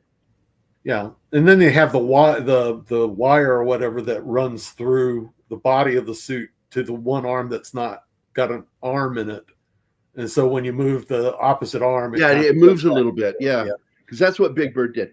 Okay, Anima, you were going to say something. I like this too, that they showed real elephants. I like that. Yeah, even though they're not, they're CG. Anima, you were going to make a point. Yeah, well, you mentioned headshots, and I wanted to point out one thing that I really liked is when you see in the beginning scene, like this endless 30 minutes when you get to know the team. Every time they shoot somebody, you see a blood spray, and I appreciated that because we don't get that often in movies, and they did that here, and that looked cool. Specifically, like headshots. Yeah. You'll get a blood spray, and it's a fine mist. And but I tell people all the time, it's like you don't always get a lot of blood, and in fact. Every American that watched that news that day saw what it looks like when somebody gets shot. And I've just tried to describe that for people that it's horrifying to watch somebody get shot. And I will never watch that video again because it's just it's so fucking hard. it's disturbing. Yeah, But now we know, by the way, that whatever round was fired, it splintered. We're getting certain people were saying there was no medical examiner. I'm like, the fuck there isn't. That's who takes the body, the medical examiner. And if somebody is murdered, they are always sent to the coroner for a medical examination, period. Every state. That's just the law. And this famous guy that, don't get me wrong, he's a conspiracy guy, and I think he's got some stuff right, but he was like talking about shit, and it's like, why haven't we? And I'm like, because it's an active investigation. Well, why hasn't this? Because it's an active investigation. Why don't we have? Because it's an active investigation. You dumb motherfucker! Stop doing clickbait. So I stopped watching him. I'm not watching that guy right now because he's just doing this. Yeah, I got to tell you, man, some of these scenes. And by the way, anybody in the military knows what that was on his shoulder. Fuck you, Mike. I mean, hi, buddy. Hey, Mike. Our good friend Mike's in the chat comment. I don't know what you're talking about on his shoulder. What? When he was going underwater and you see a pouch on his shoulder. And I'm like, everybody who served in the Army knows exactly what that fucking is. It's on his LBE. The upper portion of the LBE, because LBE stands for lower bearing equipment. And you wear I just got the word, like hold your pants up over your shoulder. Suspenders. It looks like suspenders, but it's there to hold up your lower bearing equipment. And so therefore we started using the upper portion of the LB for carrying shit. And that's our one of our basic medic packs. It's got bandages and shit. And every soldier carried a single vial of morphine with, I think it's 10 milligrams was in ours. And I was a medic. I had more. I had a lot of controlled substances.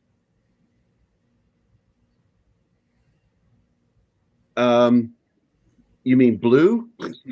I'm sure they're pretty sad right now. I'm slightly offended. Wait a minute. I don't care.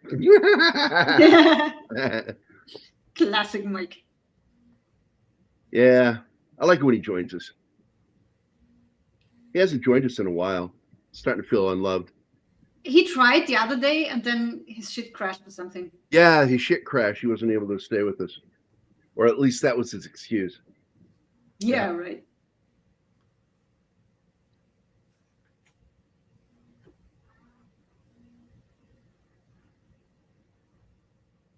Gambit says, I've never been to France, but I would like to go there to smell the cuisine. That's the thing I said that's best about France is the art and the cuisine and some of their filmmaking. The best filmmaker to come out of France for me is Luc Besson. And before that was, I said his name to you the other day, Enema. Now it's like I forgot his name. Francois Truffaut. I fucking love his movies. Boy, their Russians are so over the top. Again, for a $7 million movie, their effects are really good in this film. Absolutely. I think, and it's a matter of personal taste, it would have looked better if they have shot it in film instead of digital. Well, it's why you get some of the saturation that Anima hated. Yeah, everything is Because great. they shot it digitally. I didn't like that. And this movie needs to have grain. Vibrant Yes. color and grain. Yeah. And for those of you not in the know, film isn't counted in pixels, it's counted in grain. And one of my favorites is 400, 500 grain film. It just looks really good. And you pause on it and you'll see that they look like little specks all over the place. And that's the grain of the film. And when it starts moving, you don't notice it so much. But when you pause on a scene, you'll see the film grain. And I love that. And what pissed me off was Cameron went and used AI to remove all the grain from his fucking movies. Shot on film. And that's why his films look so fucking bad. He thinks they look wonderful. They look fucking awful. Yeah. They don't. Being a former plastic. projectionist, film had its problems, but in the middle of it, mostly you're okay. But at the end, you always got, you'll get emulsion scratches and you get like dirt that forms like where the reels are put together. You get shit that comes off the tape and it shows up on the screen. Those places, that's how I could always tell when a reel change was. I could be sitting in the audience. Well, and and when that happens, that means they put it in the can wet. When that happens, it can be, yeah.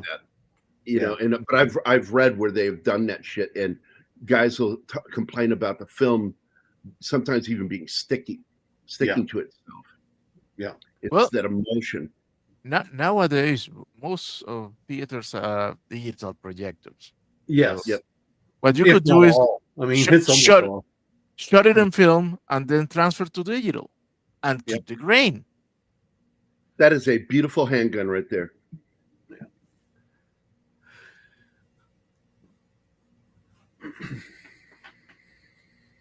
What's this? Especially the best filmmaking has originated from France. I would say some of the best. I wouldn't say the best. But yeah, Lumiere, the Lumiere brothers invented the camera in 1895. And some of the earliest special effects came out of France. This Russian officer was the single most unbelievable character in there.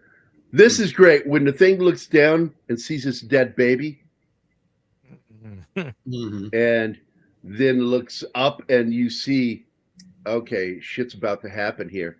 But this scene, this T-Rex would have died.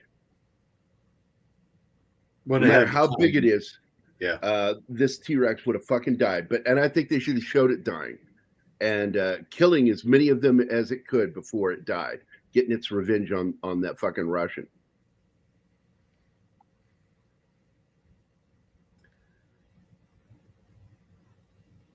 Yeah, some of the best acting in the whole thing by that T-Rex, the mama T-Rex. Yeah. I cannot talk enough because Tom and I've done that. We've gone in along with Andre talking about German expressionism and how it got killed by the that thing called the Yahtzee movement. They killed German expressionism, and it They is killed some more of the than that. best- Well, they killed some of the people and drove them out of Germany and Europe. Period. Peter Lorre fled. One of my favorite films, again, by one of the best German expressionist directors, was M. Yeah. That movie is so fucking creepy, and there were members of the party that were trying to say that it was a criticism of them, but it was just a really good fucking movie, and they were putting more into it, and it scared the shit out of Peter Lorre. He fled Europe, came to America over that shit. Well, first Britain, and he made a movie in Britain that was really good called The Man Who Knew Too Much with Alfred Hitchcock. And the original Man Who Knew Too Much is the better of the two versions that Hitchcock made. And I cannot say how much I fucking enjoyed the biting sounds when they would chomp and you'd hear that like two pieces of wood being smacked together in a hollow Exactly. chamber. That's it. It was like, I fucking love that sound. And I'm sorry that bugged Anima. I'm like, I fucking love that because when you hear animals biting at you, you hear that fucking sound. My dogs, when they would do that shit, you could hear it even with them. mm-hmm. And for animals who don't have hinged jaws like humans do and apes have, the ability to chew like this, and that's all they do. And they bite. Bite. Which is, yeah, there you go. Itchy and scratchy. Bite. Itchy and scratch. Yeah, I fucking love that shit. I am a huge fan of the Golem and Nosferatu. I think, didn't you cover the Golem on your channel? I seem to remember. I thought it was you. The Golem is a great fucking movie. Metropolis is just wow, what a movie. I think the only one that I don't have is The Last Laugh.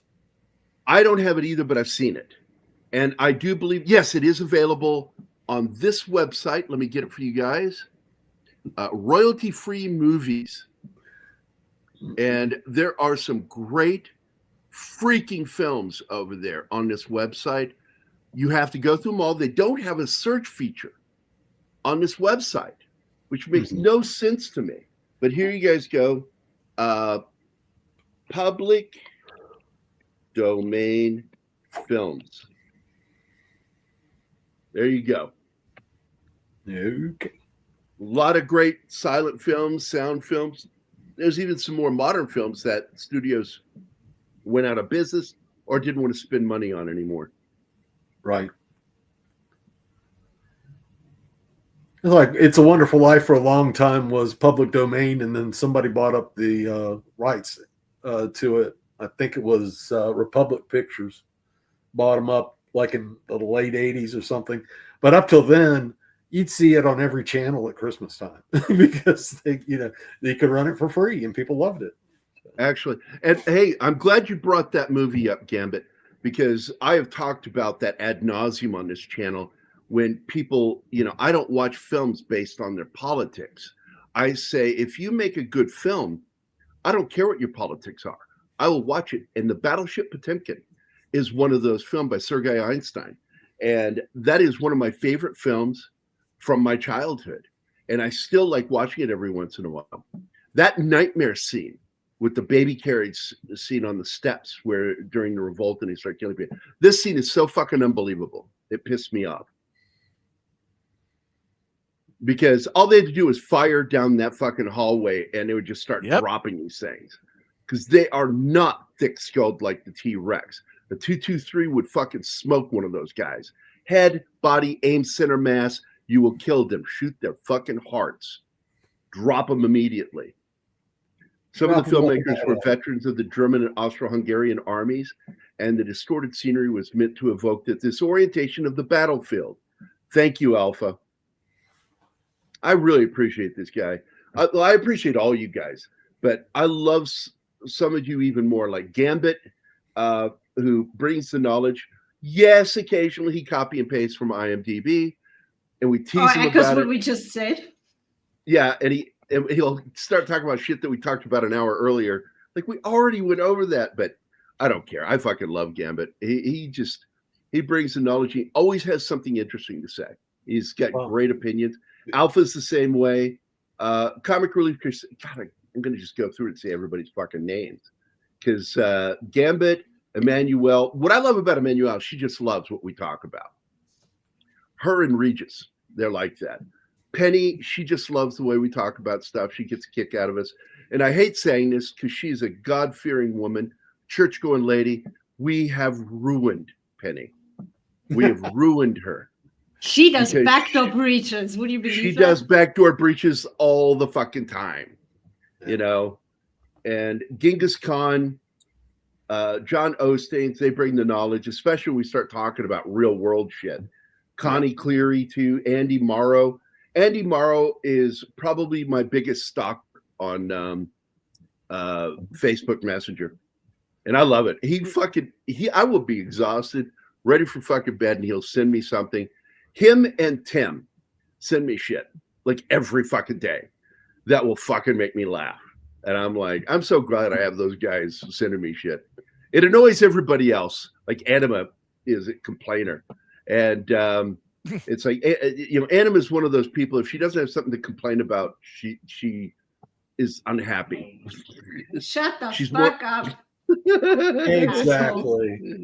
like she's been bitching the whole cast here. Yeah, you don't hear like I do, because I listen to everything she says, and you thought these were listening to me. I went, I heard every bitch you just made. I heard everything. She said, I'm fucking bitching, and then I'm like, that. Our fights are fun. I enjoy our fights. At least one of you does. 11 Alpha. Yeah, right. I think she enjoys it too, because she'll start laughing because I'm just being a complete asshole. If I remember, the goofiest firefight scene, because this close quarter shit, when you've got a fucking waist gunner or machine gunner, door machine gunner behind him, not that guy you see there, but to his right, our left, there's a guy on an M60. And they're all in his fucking line of fire. Yeah. That makes zero sense. Like, what the fuck are you doing? Either get in the fucking helicopter or move out of his fucking way. Because the M60 will get to the chopper. Chopper! It's out of there. There's a bomb in there. Get out of the chopper. Again, I want to compliment our audience. We have the single best audience. We have the most interactive audience that we interact with because we like interacting. I especially enjoy it more than probably anybody interacting with our chat. I don't know if you saw the comment. Always have something to say. Earlier, there was a comment from what is it, Osteen's, whatever his name is. John Osteen's, yeah. Yeah. Take a look at his comments. He made a comment about how he learned so much from watching you and thank you, Martin. That's a really nice compliment. I just wanted to point that out because, I mean, I think demystifying some of the stuff does help, you know, Yeah. make people love cinema even more. I mean, Yeah, because I went to film school, and I was there for about a semester, and I went, "Oh yeah, this is a complete waste of time. I know everything you're already trying to teach me. right. I learned it from reading books about making film, because that was all I read for years was making films and how to do it. What was that one book? And somebody brought it up the other day on another show. I went, oh my God, I fucking love that book, Painting with Shadow. And because I learned the first thing I learned was how to shoot black and white. And I used to like buying black and white film, 16 millimeter. I had a Kodak hand cranked 16 millimeter camera I bought from NBC in Illinois, and the local NBC affiliate.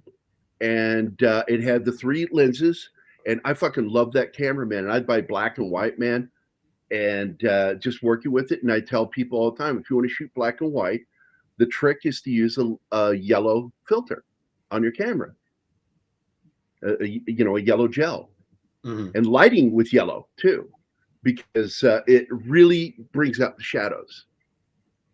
It contrasts. So they make it back home.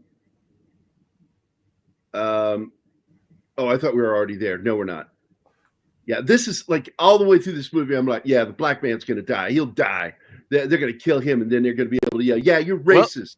Well, no. There are 2 black guys, and one of them dies. So one of them dies, but the other dude with the machete, he fucking makes it.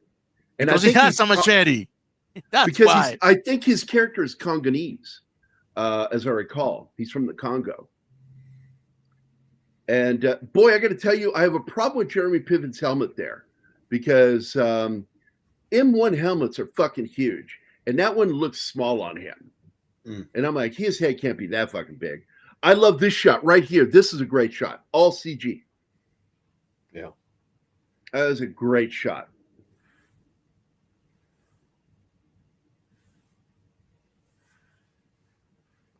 Which one are you talking about, bud? Which movie is he talking about? Yeah, again, but go look at that website, flip through there. I'm telling you, man, the person who found this is Fat Steven Seagal, and he gave it to me. He said, dude, check this website out. And I've wanted to do what Mike is doing, where I wanted to do like Creature Feature. We will be doing it this month. I still don't know. And anybody who has advised me how to do this, I want to do a live stream only on Rumble, where we can do where I can show the movie. And I may show it, just do it through streaming and turn off my camera so we can watch it. And by the way, I haven't checked my temperature, because my computer's been overheating. I've been steady, Anima, this whole show between 150 and 156. So whatever you learned from YouTube yesterday does the trick. It did the trick. I mean, it's still, I would prefer it to be a lot cooler than that, around 120 to 130, but still, but here's what it is. It's not high anymore. It's StreamYard that's doing it, because last night when I called you, Charlie, the temperature stayed around 120 to 130 the whole call, video call. I've said it before. StreamYard is a processor monster. It is. It really fucking makes me angry that it does that, because it shouldn't be doing that. Putting it all on our computers. And what's worse is every single one of us that are in here are having the same thing happening to our computer. You might not notice it, but it is. The temperature on your GPU or CPU runs hot while you're on StreamYard. Yep. And there's no excuse for that shit. And they should be doing better than that. And if they don't, proves again they don't care. The thing is, so much of what StreamYard does needs to be on the client side, because it's all running on scripting. Yeah, but you look at the shit that you do when you're in Messenger. That's all on us too. That's all on us, and yet it doesn't affect my computer the way this does. Also, the other websites that do this, they're not as good as StreamYard, but they're less taxing.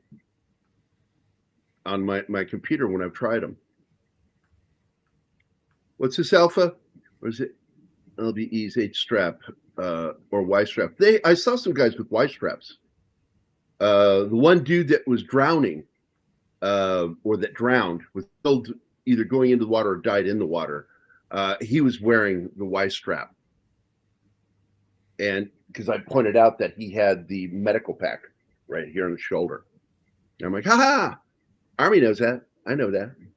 That's our medic pack.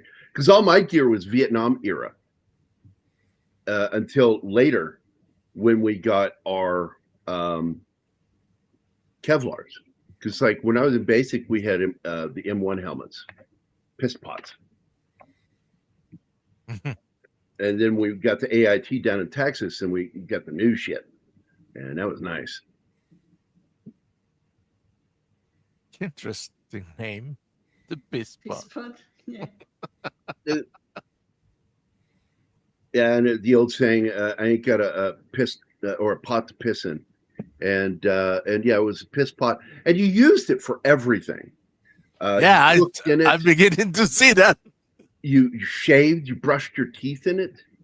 Some guys would use the bottom half that held up the canteen inside the case. And the old canteens. And they had a little thing that you also could put over heat and, eat out of, get hot food out of it. We had some of that gear. But the fact is, for basic and AIT, all I had was plastic for my canteens. We never got any old metal ones. I got to tell you, man, I'm looking at him. I talked to Rick Thompson this week, and he's my go-to guy, man, for computers and IT shit. And I told him, I said, hey, man, got a laptop that's overheating and locking up. And if I don't do something quickly, that's going to ruin the computer. It's going to destroy it. So I did some stuff, little tricks here and there, because I have a cooling pad with the fans, but it's not cutting it. And so I went in and I cleaned it out, dusted the laptop to make sure there's no dust in any of the vents. That's helping a little bit. And I went in and learned a little trick using a program called MSI Afterburner. And you can actually control your cooling fans with it. Yeah, good product. Yeah. And I looked at that and I watched some of the recommendation videos, and people they said, I can't speak high enough about what they do. It really is. And you go into your settings and you show it at what temperature, because there's a temperature row at the bottom and then the speed at the top. And then you start telling it. And it's like steps. You want to, stagger it like steps going up to keeping it like when it gets to the hottest is when you want it working the hardest. Right. And looks like a graphic equalizer, for sound. It really does. Yeah. Yeah. Because you hit those sliders and tell it, all right, I don't want it to hit, you can be at 60 degrees Fahrenheit when I'm doing the least little shit, but don't let it get to 100 when I'm really taxing it. Right.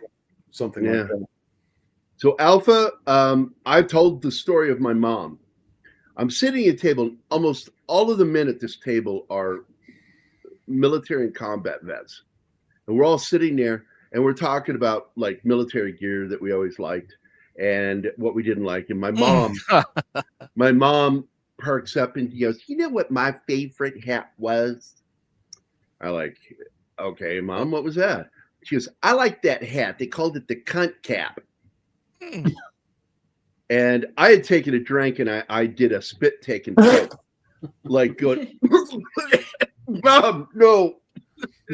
Oh, no. Kids are here. No, that's not the real name for that. And that's the one that Alpha is talking about. The nickname for it is cunt caps. And the reason why is because it's red on the inside and it splits like this. It's part of your dress uniform. Someone just mentioned changing your CPU paste. But that's not a bad idea. Got a tube over here if you need it. Ochre Race 66666. Welcome to the show. On that note, I need to go ahead and take off. I need to get some sleep sometime here, brother. We're rolling right up on 2. I thought you kind of fell hours. asleep during the show. No, the toothpicks have been holding in there. You didn't see them, but Oh, that's will how do you it. do it. Okay. Keith falls asleep during shows. Oh yeah. I'm not Keith. We'll be I sitting wouldn't there- notice. Well, I know we're like twins. Now that I have the beard and everything, I mean, we're so much closer. You've got almost the biker looking mutton chop thing going on here. Yeah, it looks here. weird. I died. Well, the hair's died. It's under a cap for a reason. Because it's all messy. But I dyed that, and I dyed my beard, and my beard is growing out, of course, because it's shorter hair. It's growing faster. So, Well, I dyed mine for quite a while because you on the shows you can't see sometimes on my older camera. I'm so white that you couldn't see my facial hair. So I darkened it so you could see I had facial hair. But now with the better camera, you can see I have a gray mustache. And I got this weird fucking Yeah, and I almost relative regret it. beard because it's black on this side and white right here. right. It's like really weird. And I got those weird gray streaks in my hair. Yeah. And I look like somebody like dyed their hair for a gray streak. It's like, no, that gray hair is all from my daughter. She gave them to me. My mom had a skunk streak, literally right down the middle of you. Whenever you saw I her, don't she dyed it because it looked like a skunk streak right straight down her head. So, do you remember when we were at your mom's funeral and I fucking started crying because I got angry because they had put rouge on her? yeah, so you never really saw her Put with the makeup on that woman, and it upset me. And then Lori and I were standing out there to the minister from her church. I don't know if it was your church or not, but she was not Episcopalian. What the fuck was she? Presbyterian. Yeah. And he's like looking at me as I'm standing there talking, and we're all three together. And he says, "Where did you meet this guy? A roller skating rink?" And I was like, "What the fuck did he just say?" That would be Howard Lemming. Yeah, he had that kind of sense of humor. Yeah, but I was like, I didn't know how to take that. I'm like, he just shit on me. Where'd you meet this guy in a roller skating rink? And I'm like, I don't even skate. I think I said, I don't even skate. Like, what? He walked off with a grin on his face. Hey, look who's showing now. Mephisto. No, he's been here my- a while. Rogue, like White Streak, like the movie X-Men, not the cartoon. I've only seen your kids. You've never put your woman on camera while I've been there. I like his kids. They're funny. I like his kids. And we always pray for Mephisto because he is in Israel and they are still in a. Right now, things are looking good, but it's been hairy for him. Can you ask him to keep Trump while he's over there? You know, Trump's over there, right? He may have already gone to Egypt, but he was over there. No, I want it back. Jesus Christ. I got a chance of making money again. Fuck No, off. I'm just saying, just keep him over there for a while. We still have to hear from him, but I got to go though, guys. All right, buddy. Thanks for having me. See you, man. I'll be happy to be part of the team as much as I can.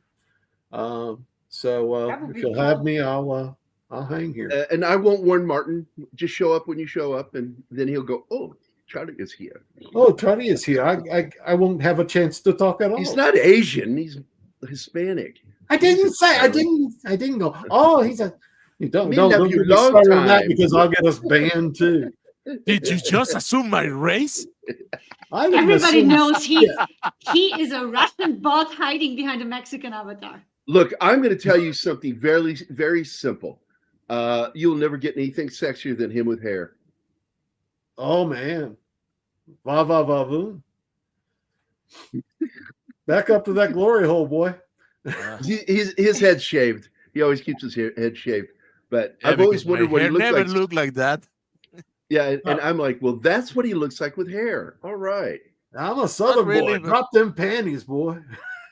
You ever see Deliverance? I'm going to show you what You got it's a really purty like. mouth. No, Purty mouth. no, bad, Charlie, bad. Bad, very bad. Yes. All right, that's I'm gonna play you out with this video, and then you can get the fuck out of here, Charlie. Here you Okay, go. which video This is do your I outro make? video. Pudding. No, thank you, sir. Bye. Everybody. Bye. So we're gonna wind up too. Get the hell out of here. I need some sleep. I've only gotten 2 hours sleep myself, and I'm just exhausted. I did not want to wake up. That alarm was going off, and I'm like hitting a snooze, and then it hit like 9:36, and I'm like, I rolled over onto all fours, and I'm like, get up, asshole, get up, and I made myself get up. In a drill sergeant. Shut up, Gary. Let me hold the Trump toy for a little while, and I'll give it back to you. Okay, buddy. I'm going to get a bobblehead Trump, and I'm going to have one sent to him over there. So, like, we can act like it's one bobblehead, and it's like, I got it this week. Then he can do it. I got bobblehead Trump now. I hope you guys enjoyed Charlie. I love Charlie. I've been friends with him for a long time. And he's always been there for me, and I've been there for him. He's actually the first of your friends that I got to meet. Yep. And I will tell you, Charlie went through some rough shit with that divorce, and I gave him tough love because he needed it. He needed somebody. I'm so glad he's doing well now. To tell him not to let people like that have power over you, because he allowed her to control how he felt. And I'm like, you got to stop that, man. You need to cowboy the fuck up and fucking stop whinging about this shit and fucking learn where things went wrong, own your portion of it, and recognize what the fuck she really did that upsets you. And he did that. He defined all those things, and he understood. And I was glad I could be there for him, because he really needed somebody to give him tough love, because all he's got is his sisters, and man, they're never going to do that. So PCM with Gary and Keith. I might do Wings, which is a war drama from 27. I know the film. It's got what is considered to be, for quite a while, one of the best dogfights in the history of film. Won the first Oscar.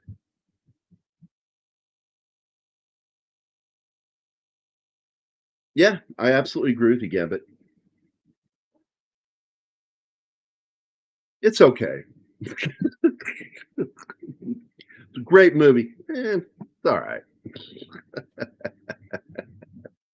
I love the film. I love the cinematography in it. And they did a little thing in there too. There's one scene that I never fully understood how they pulled it off. And then I finally found out how they did it. And I'm like, because I had a suspicion what it was, and I was partially right. But I was really impressed how they pulled it off. And I don't want to talk about it. We should talk about it on the show sometime. Do a show about it. Glad you liked him, Gambit. And I've invited him to be a part of the show and come on here regularly. I told him, he's a military brat, and he is a close friend of a military vet. So therefore, he's welcome here. Yeah. But that's it, guys. We're going to get the hell out of here. And he does his homework. He takes that seriously. I like that. Yeah, I like that about him. Although with the way we wing it on this show, you waste a lot of your notes on it. Anima learned that. Oh, yeah. I you learned know. that the hard way. Poor Anima. I remember frustrated with my notes, and they were was going off. when she showed her notes, her copious notes on camera. 2 pages of handwritten long notes. Well, that was back when you had me do a scene by scene on what was it, House of the Dragon? The first season, you had me do the scene by scene stuff. So yeah, I needed those notes. We didn't have the slideshow yet. And I prefer the slideshow, and I like winging it. I like remembering moments, looking on screen, seeing what's happening in the slideshow, and I go, "Oh man, that scene." So I still take notes though of things that I think should be mentioned, and I'm just hoping I'd get them in. yeah. And by the way, Gambit, this is proof again that I really love my friendships with people, and politics don't get in the way because Charlie, like Keith, is a classic liberal, and but we've always got along. We've argued, but a lot of love. None of this. I can't be friends with you because you are the wrong politics. Our friendship means more than that. So Mike is note shaming me. I can't believe it. yeah, that's Mike, man. I told you he's an asshole. Yeah. Fuck you, Mike. Too cool Oh, to come hang on. out Oh my with God. us now. Jagary said love. Yeah, he's gay like that. Yeah, I harbor a lot of gay stuff. Just remember, I'm a straight man trapped in a gay body. Yeah, there you go. I'm a bear. Also, I am a power bottom. So there you go. And Martin, you know, I know you get annoyed, but I'm always.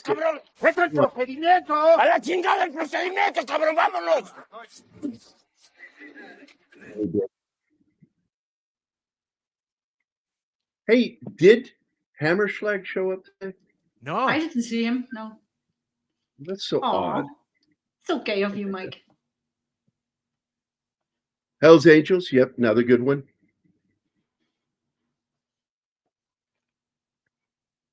Is it like a good DVD or one of those ones that's like basically standard definition and they didn't even bother to upgrade it to DVD? It still looks like SD. I get those every once in a while. I hope you get a really good one, good copy. I got suckered by that one time. I bought a copy of His Girl Friday, and it was on DVD, and it's not DVD level. It's pure SD. The quality was crap. A lot of line smoothing in it. Oh, really fucking hated that. So there we go. All right. Anybody want to say anything before we go? No. Let's get out of here. Now. What are you, Martin? Are you the butler from Clue? No. No. All right. We'll see you guys later. Martin will be back Bye. tomorrow with the chief. And I saw the movie. What is it? Oh, the old man with the gun and the gun. Yeah. I've been wanting to do that. So we're going to wait a while and we'll do it. Watching the movie, I got the impression that the chief, he talks like Robert Redford. His voice reminds me of Robert Redford. He's very soft-spoken. He is very soft-spoken. Very firm when he's speaking, but yeah. So, but he's going to be doing that movie tomorrow. So if you guys want to stop in and check him out, absolutely. The Old Man and the Gun with Robert Redford. And I think it's a worthwhile watch for him. So please drop in and say hi to him. And we will see you guys later. Everybody have a good one. We'll see you on Wednesday. And till then, bye. Bye. Bye.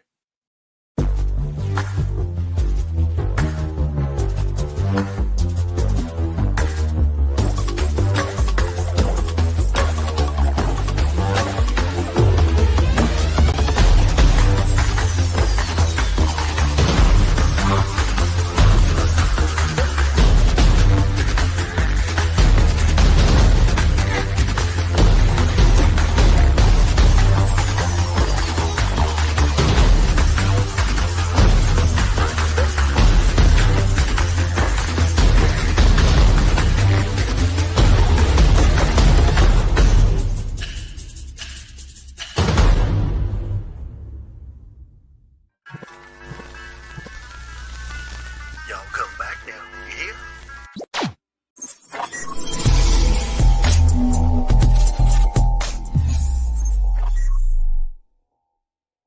Matt Damon.